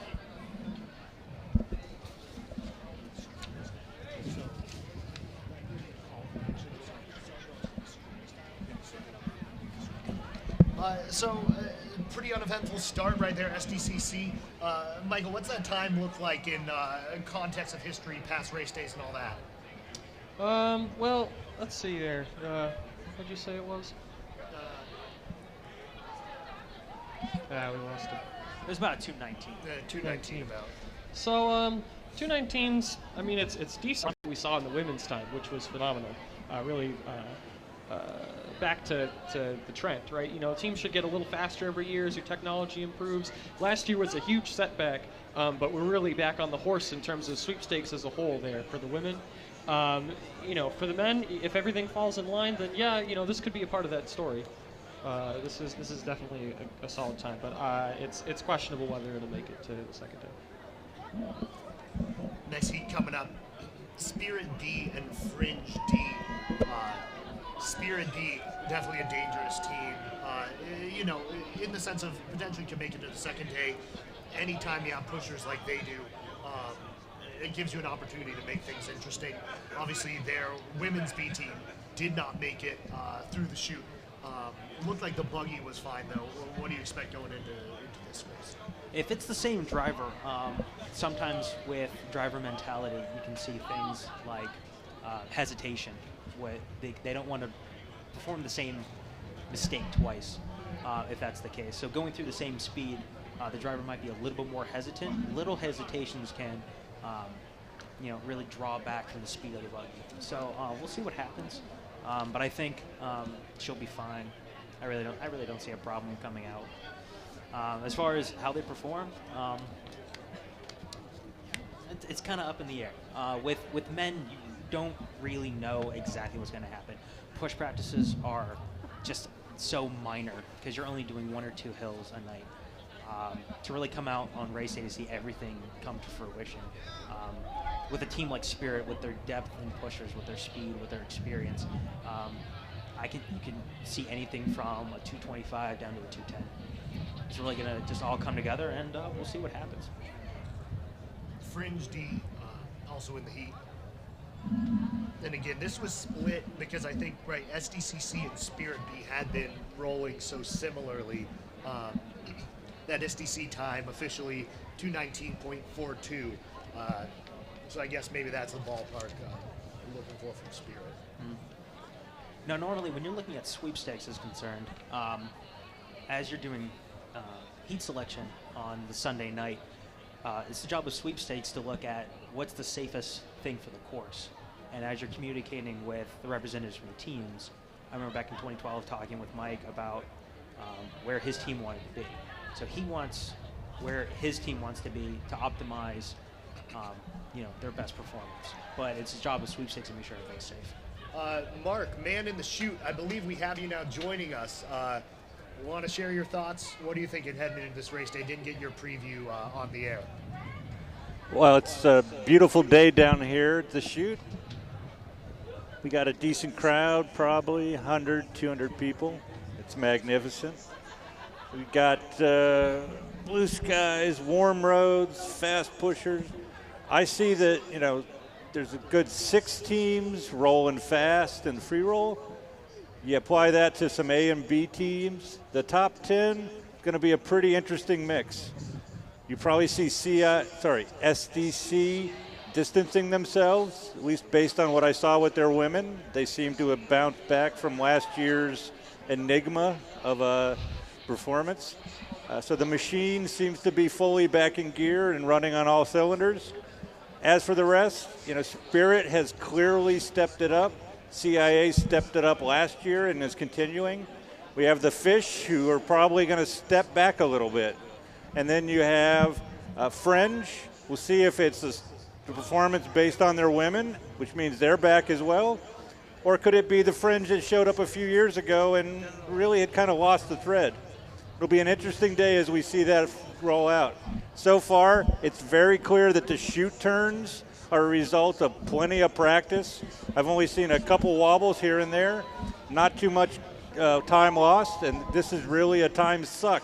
If you slide, if you fishtail, you have cost your team seconds. And then lastly, based on the women, I think we're going to see a lot of not so great hill threes. There's more speed coming up the hill than these pushers are used to, and it's a very hard judgment. So you're going to take, for example, the women's. I don't think I saw a decent pickup amongst the top 7. I think 6 of them got blown away, and 1 of them was ahead of it. And that, I think, tomorrow for the women, that'll be the difference. It sorts out 2 through 5. And if SDC can do a decent hill 3, they got the record. Back to you. Thank you, Mark. Yeah, exciting stuff on the women's side. If you didn't catch that action, SDCA only about a second or so off of the all-time record. We'll be looking out for that tomorrow. More sunshine. It's all in their hands, really. Clear separation between them and the rest of the pack. CIA about 8 seconds behind them in second place. So a big story for tomorrow on the women's side. Record. Do you guys think there's any potential for a record on the men's side here, given the course conditions and everything? Mike, your thoughts? I mean, it's hard to say. Like I was commenting on earlier, that 2009 men's record that SDC set, it was really, you can't say any race is perfect, but that was an absolutely fantastic race. Very, very difficult to match that, even with, excellent conditions like we're seeing today, all the practice that we've gotten. But it's possible, right? Yeah. The scene is set.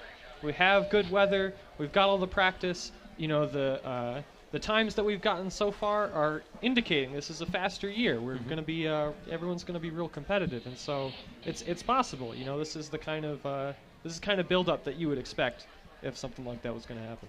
Absolutely. As far as breaking a record, last year's times around the 2:10 and up. It broke a record in the wrong way. It broke a record in the wrong way. It was the slowest winning men's time since 1980. Fun. I think it was. Correct me if I'm wrong, Mark. You may know this. I think it was the slowest winning time since they put women in buggies. I think I'm pretty sure. Someone told me that, and if not, I made it up and whatever. Use it at your. I mean, trivia night. that's probably Well, what it is. you're close on that one. It's certainly the slowest winning time in a 3-wheeler. Oh, Buggy's not coming. It looks like we're starting up here on the second heat. Lane 2 is Spirit B. Lane 3, Fringe D. Spirit B coming out of the gates pretty strong right here.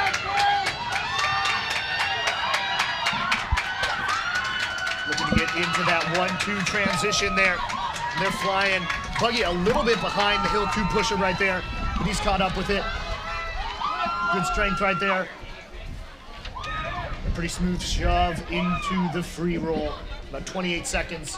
Fringe D, 2 or 3 seconds behind them. Got a nice tailwind going here. Now, Mike, can you quickly talk about how wind like this can affect buggy speed as far as drag on the push bar? Oh, I don't think it's a very significant effect. And the course is a loop, right? So any tailwind you get on one part. Coming up on the stop sign, about a 56-second stop sign time. Pretty close to SDCC earlier. Coming on now, hitting that. Not a bad pickup from Hill 3. Looked like the buggy lost some momentum there, probably right because of safety going through the chute there. We'll see. They may be granted a re-roll later. Well, normally when you're granting a re-roll, what you're looking at is a split time where the driver is unable to really change direction or do anything. I think if Fringe really wanted to re-roll, they may get it, but they're more likely, in my opinion, not to get it. She had a lot of time to make a decision whether to stop. She chose to go through the chute. She had a clean chute turn. 4 to 5 transition coming. This Hill 5 is a lightning bolt. He is flying there. I think it's the hands. I think the hands are making him faster. It's something like that. He is just wow. chugging along right there at 229. Looking like he's going to cross right here at a 232.72. It's a very good D team time.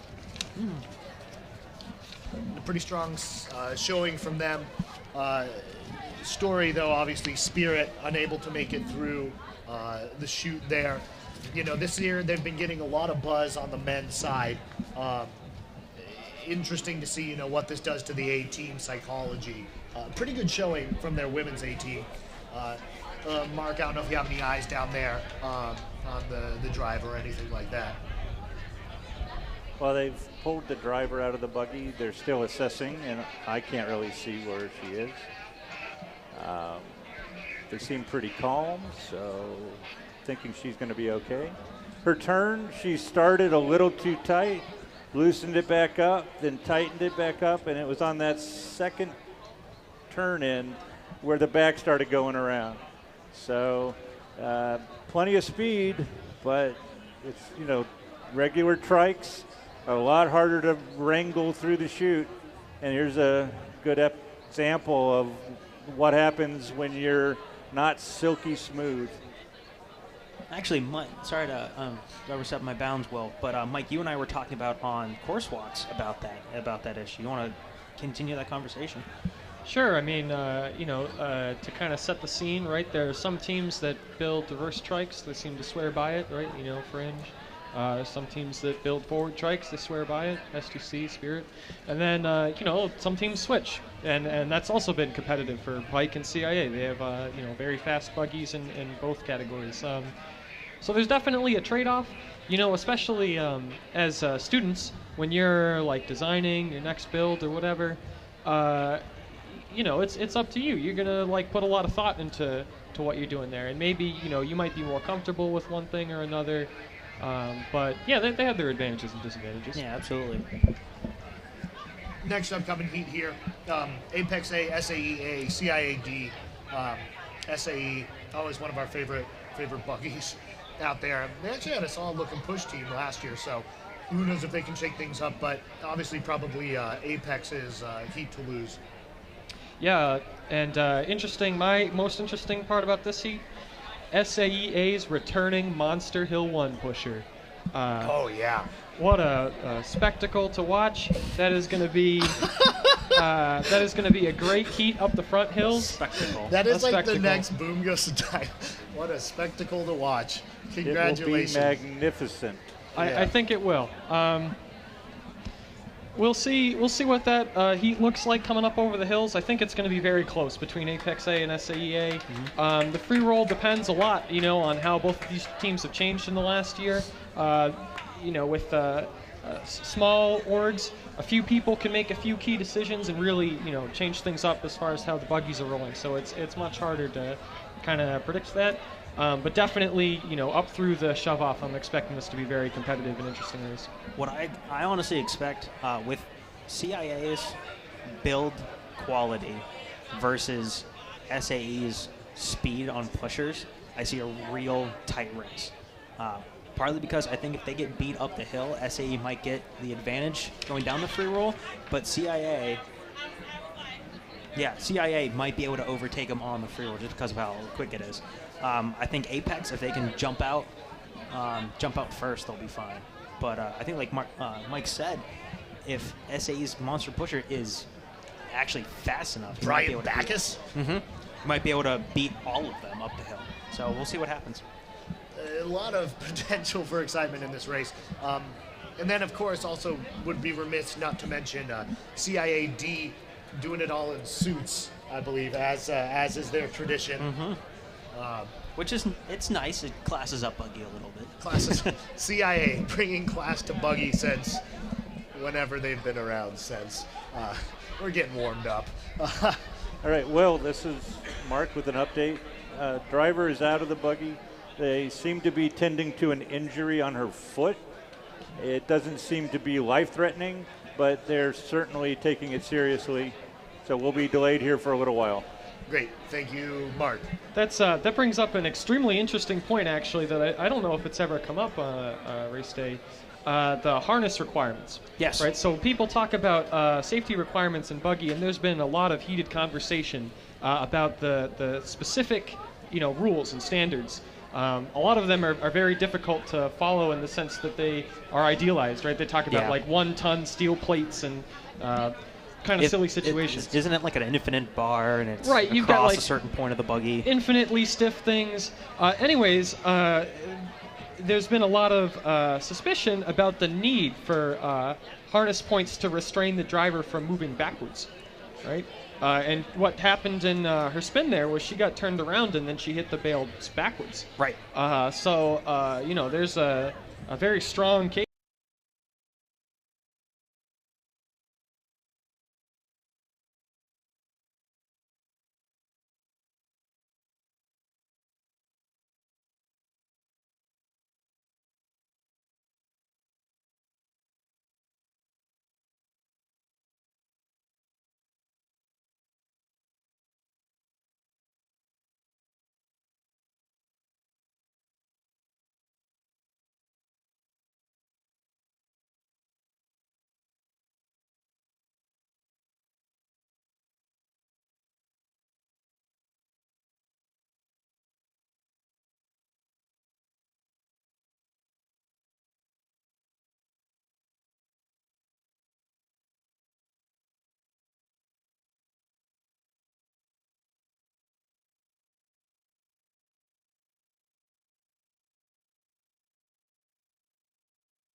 Diamond Moody. Glad to see she's able to get out of there. Feeling all right. And, congratulations to Sweepstakes on, everything they do with safety. And, by and large, it's nice to see the street paved. Compared to last year, a lot cleaner so far through the women's. And that turn, obviously, notwithstanding, by and large, things looking pretty clean. Right. That helps. It definitely does. It definitely helps in the chute. I think Mike would agree that chute turn being paved is by far one of the best things that could have happened. Apart from the rest of the course being paved, but I think it's going to make the chute more predictable, right? You have a more consistent surface that you're driving across, but also, and we've seen this already, much faster. Yeah. Right. So if you're having some, technical issues, you don't have enough traction, your line is poor, that surface isn't going to help you. You're going fast. Yeah. It gives and it takes. Absolutely. One question on that, right? Because we saw on the women's races just have a smooth pickup. What type of preparation do you think might be happening on the men's side, kind of observing that? And what would they do to try and adjust for that, if anything? I think what these pushes are doing is they're starting from a dead stop. Instead of what you should be doing is you should be sidestepping or slightly jogging with the buggy to kind of anticipate that pickup. Starting from a dead stop and trying to sprint up and catch it, you're A, not going to catch it, or B, the time you do catch it is going to be when it starts to slow down. Then you're fighting an uphill battle with that buggy instead of just continuing its momentum. So the drivers, they're not going to slow down. So the pushers need to start jogging into it instead of starting from that dead stop. Is that All right, different? this is Mark. The driver's up. They're loading into the follow car, and so they'll be up shortly. She's shaken. Her foot looks like it has a small bandage. But all in all, I think she's going to be all right. Excellent. She was definitely moving. And some interesting purple wheels on the back end of Spirit. Oh. Something I hadn't seen. Thank you, Mark, for the update. Great to hear that. I'm sure you're very interested in the wheels as well. Yeah, I think with these new road conditions, if I were a pusher looking to try to figure out Hill 3, you're almost like throwing out the playbook right now, right? We have ridiculously fast cumulative, right? It's throwing off the training that these Hill 3 pushers have had. So I think in a sense, they really just need to maybe play more by instinct, something like that. Try to figure out a better way to retrain themselves quickly to better judge the speed of these buggies coming up. Because, clearly when you have such a consistent failure to get a good pickup, there's it's not just one team's training method or what one pusher's doing. Everybody's got to throw out the rules and start again and try to learn as best as they can for tomorrow. Or even the rest of the day. This is Mark with respect to the Hill 3 pickups. It's really about experience. And you hate to say it, but typically the men's teams get more practice time on Hill 3. And there's been a history going back, way before, to the dawn of women's push teams. My ex-wife had probably one of the worst pickups ever. And it continues to today. And that's, I think that highlights an important feature, right? For the women's race, the pickup is extremely important. A huge you're talking 2 or 3 seconds on Hill 3 is down to the pickup in a women's race. And when you're looking to improve your time, if you're, one of these top-tier women's teams, that's what you need to do. Obviously, your team better give you that practice. That's what you deserve. Absolutely. So, yeah, I think, I do think there is some time to be gained there. And hopefully we'll see that. Hopefully we'll see teams getting better practice split between them. Yeah, Mark brought up a perfect point about experience with these pushers. And Mike, you talked earlier about how you kind of just throw out the playbook in your training and instinct kind of takes over. And coupled with both of you saying, we're going to see where the experience lies with Hill 3 pushers. So returning Hill 3 pushers from last year are going to remember how fast my buggy is going to be, where I need to pick it up, and that anticipation of it. So I think we're going to see the veteran teams, the veteran A teams, really make up those times instead of seeing a D team or a C team really make those differences. There's a lot of coaching that can go into it too, right? After you've got the first day's races, you can go back, review that footage, and say okay, Hill 3 pusher, where would you be, and talk it through with them. And you got lots of great examples here of people getting blown away by their buggies. Yeah. And every one of those is a learning opportunity. So I'm sure that the women will improve for tomorrow. Especially your top teams that are in the running. So we have Spirit, we have Fringe, we have SDC. The teams that want to make sure that they're really close, if not better than the times they've seen today, because they know how close it can be. So with Fringe coming out, they could easily drop maybe 1 or 2 seconds. CIA might drop 1 or 2 seconds.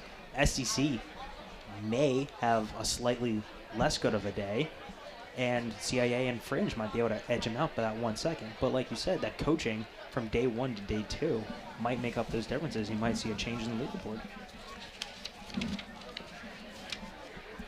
Looking to get things restarted here. Obviously, a bit of a delay there with the crash. Looking forward to getting this heat, Apex A, SAEA, CIAD, really just getting things kicked off here.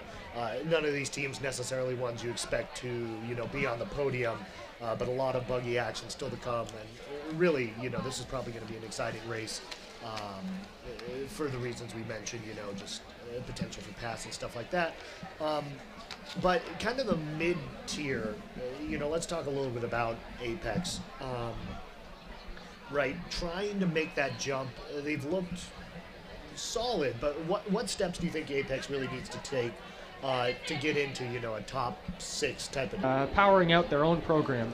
And I think it's only a matter of time, once you've got that sort of core, once you have 4 years of pushers, 4 years of mechanics, and then you start to teach and build on those 4 years as you continue, that's when you really start to accumulate that expertise that you need to push it into day 2. Right. When you look at building a team, it's just like building a buggy. The first, mold that you get is going to be rough. It's going to have a lot of defects in it. And over time, what you're doing is smoothing out those defects. You get a perfect buggy. So to get a perfect team, you need to smooth out all those edges. And that just takes time. It takes experience. It takes being able to humble yourself and say, like, what are we doing wrong? And asking for advice from other teams. And eventually you get to be a team that's like up to like SDC, Pica standards.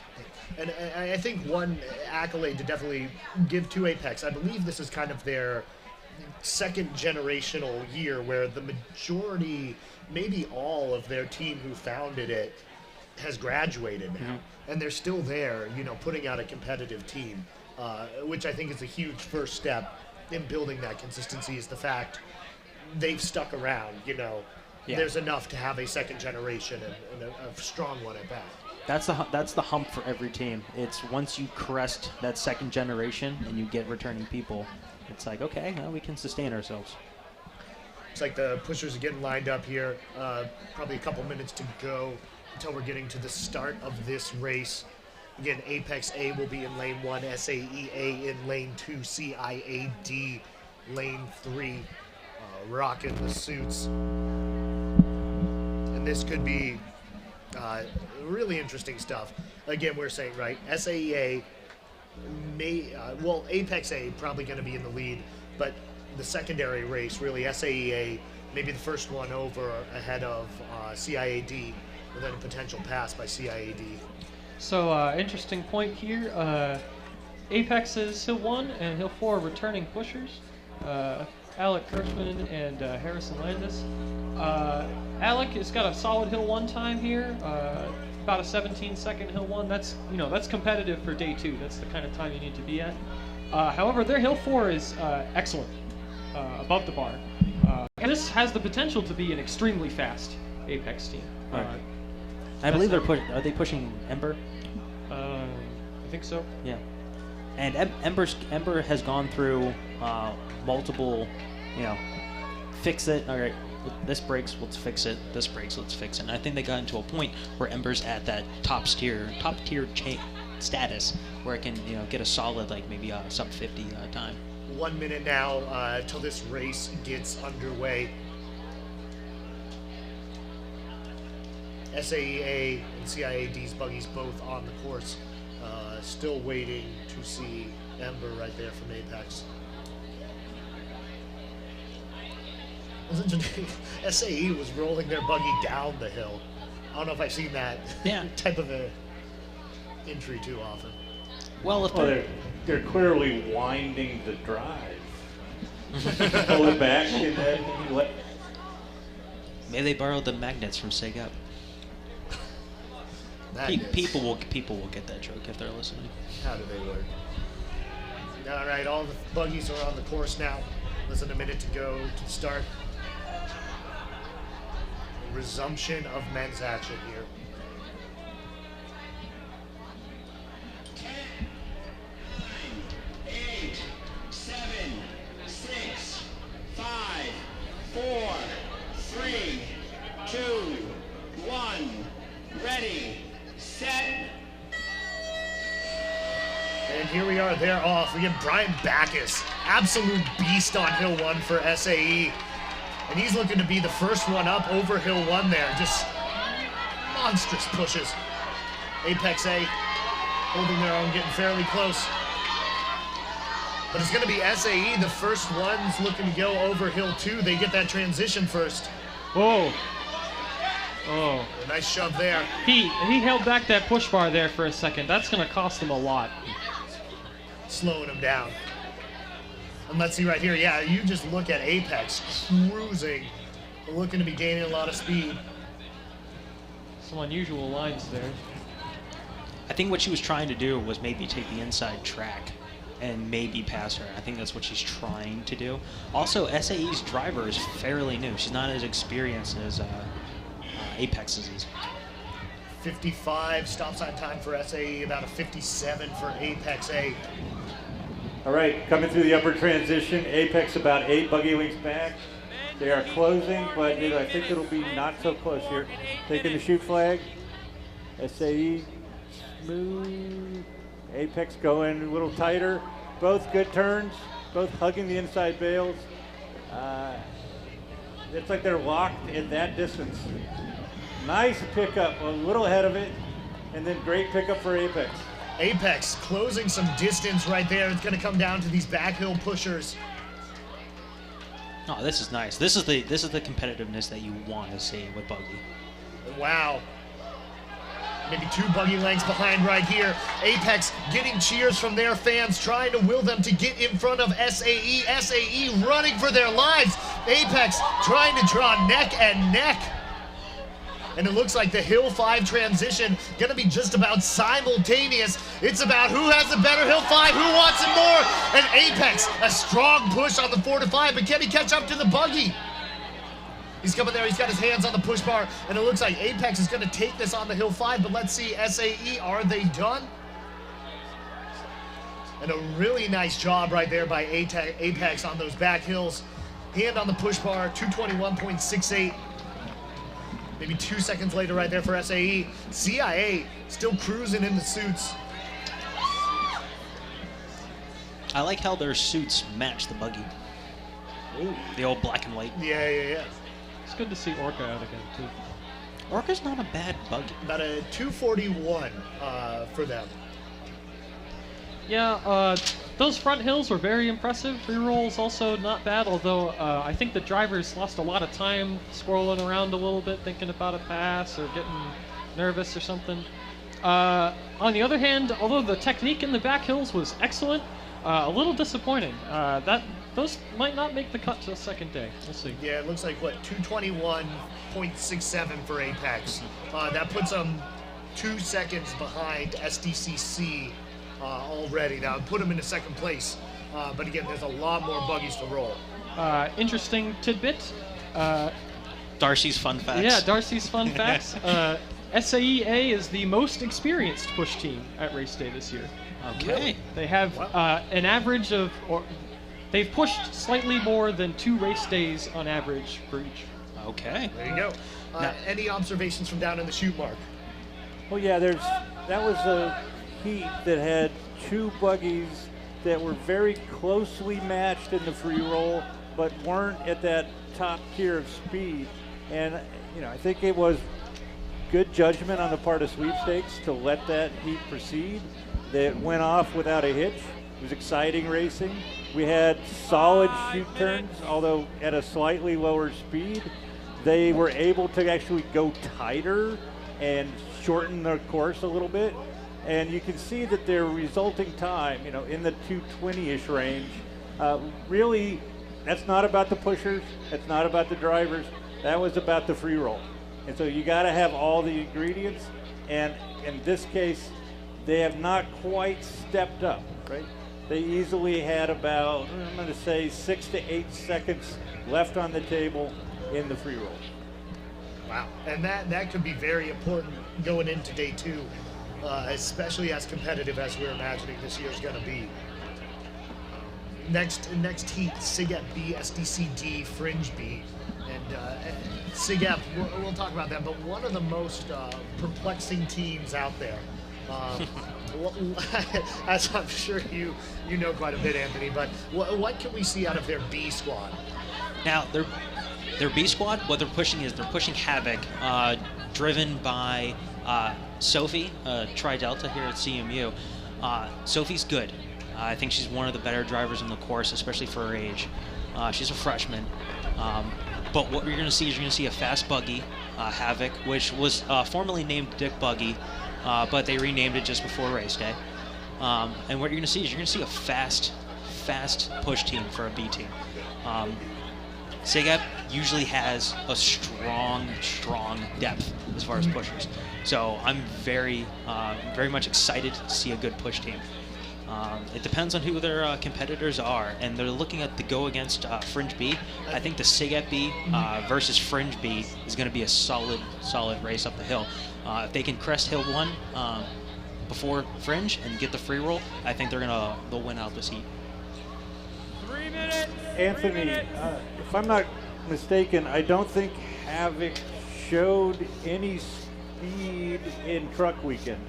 So they may be looking to have a significant step up, and significant even for Sigep, who has a tradition of bolting the good wheels on race day and letting it fly.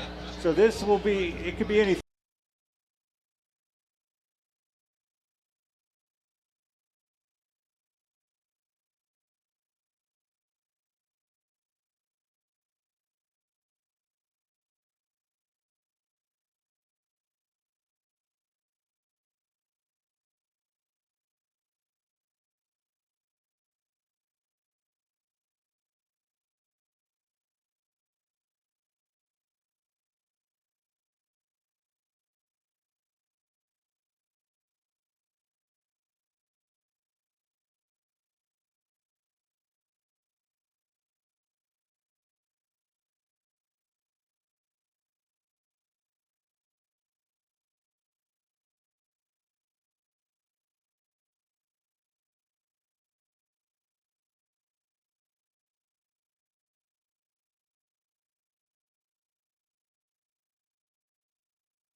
Fringe B getting a pretty nice push right here on Hill 1.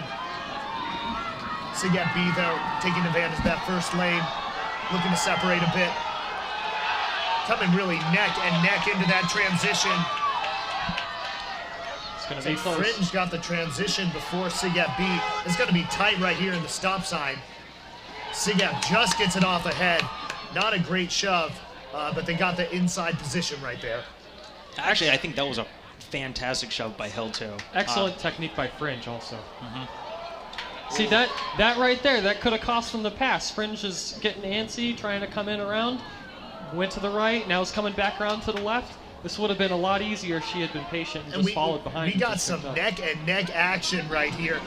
Nary a buggy length between these two as we come to the stop sign. And Fringe cuts underneath Sigep right there. All right, both of them take the shit pin.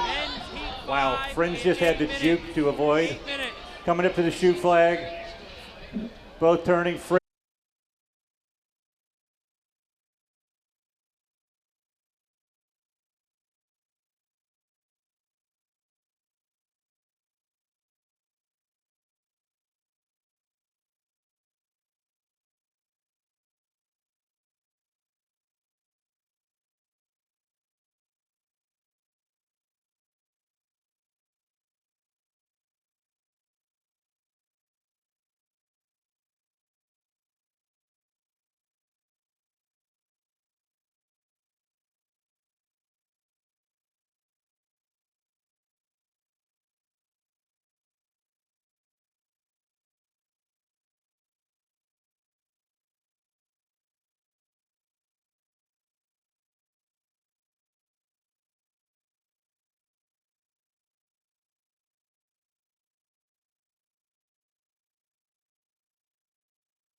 Fringe B getting a pretty nice push right here on hill 1. Sigat B, though, taking advantage of that first lane, looking to separate a bit. Coming really neck and neck into that transition. It's going to be close. Fringe got the transition before Sigat B. It's going to be tight right here in the stop sign. Sigat just gets it off ahead. Not a great shove, but they got the inside position right there.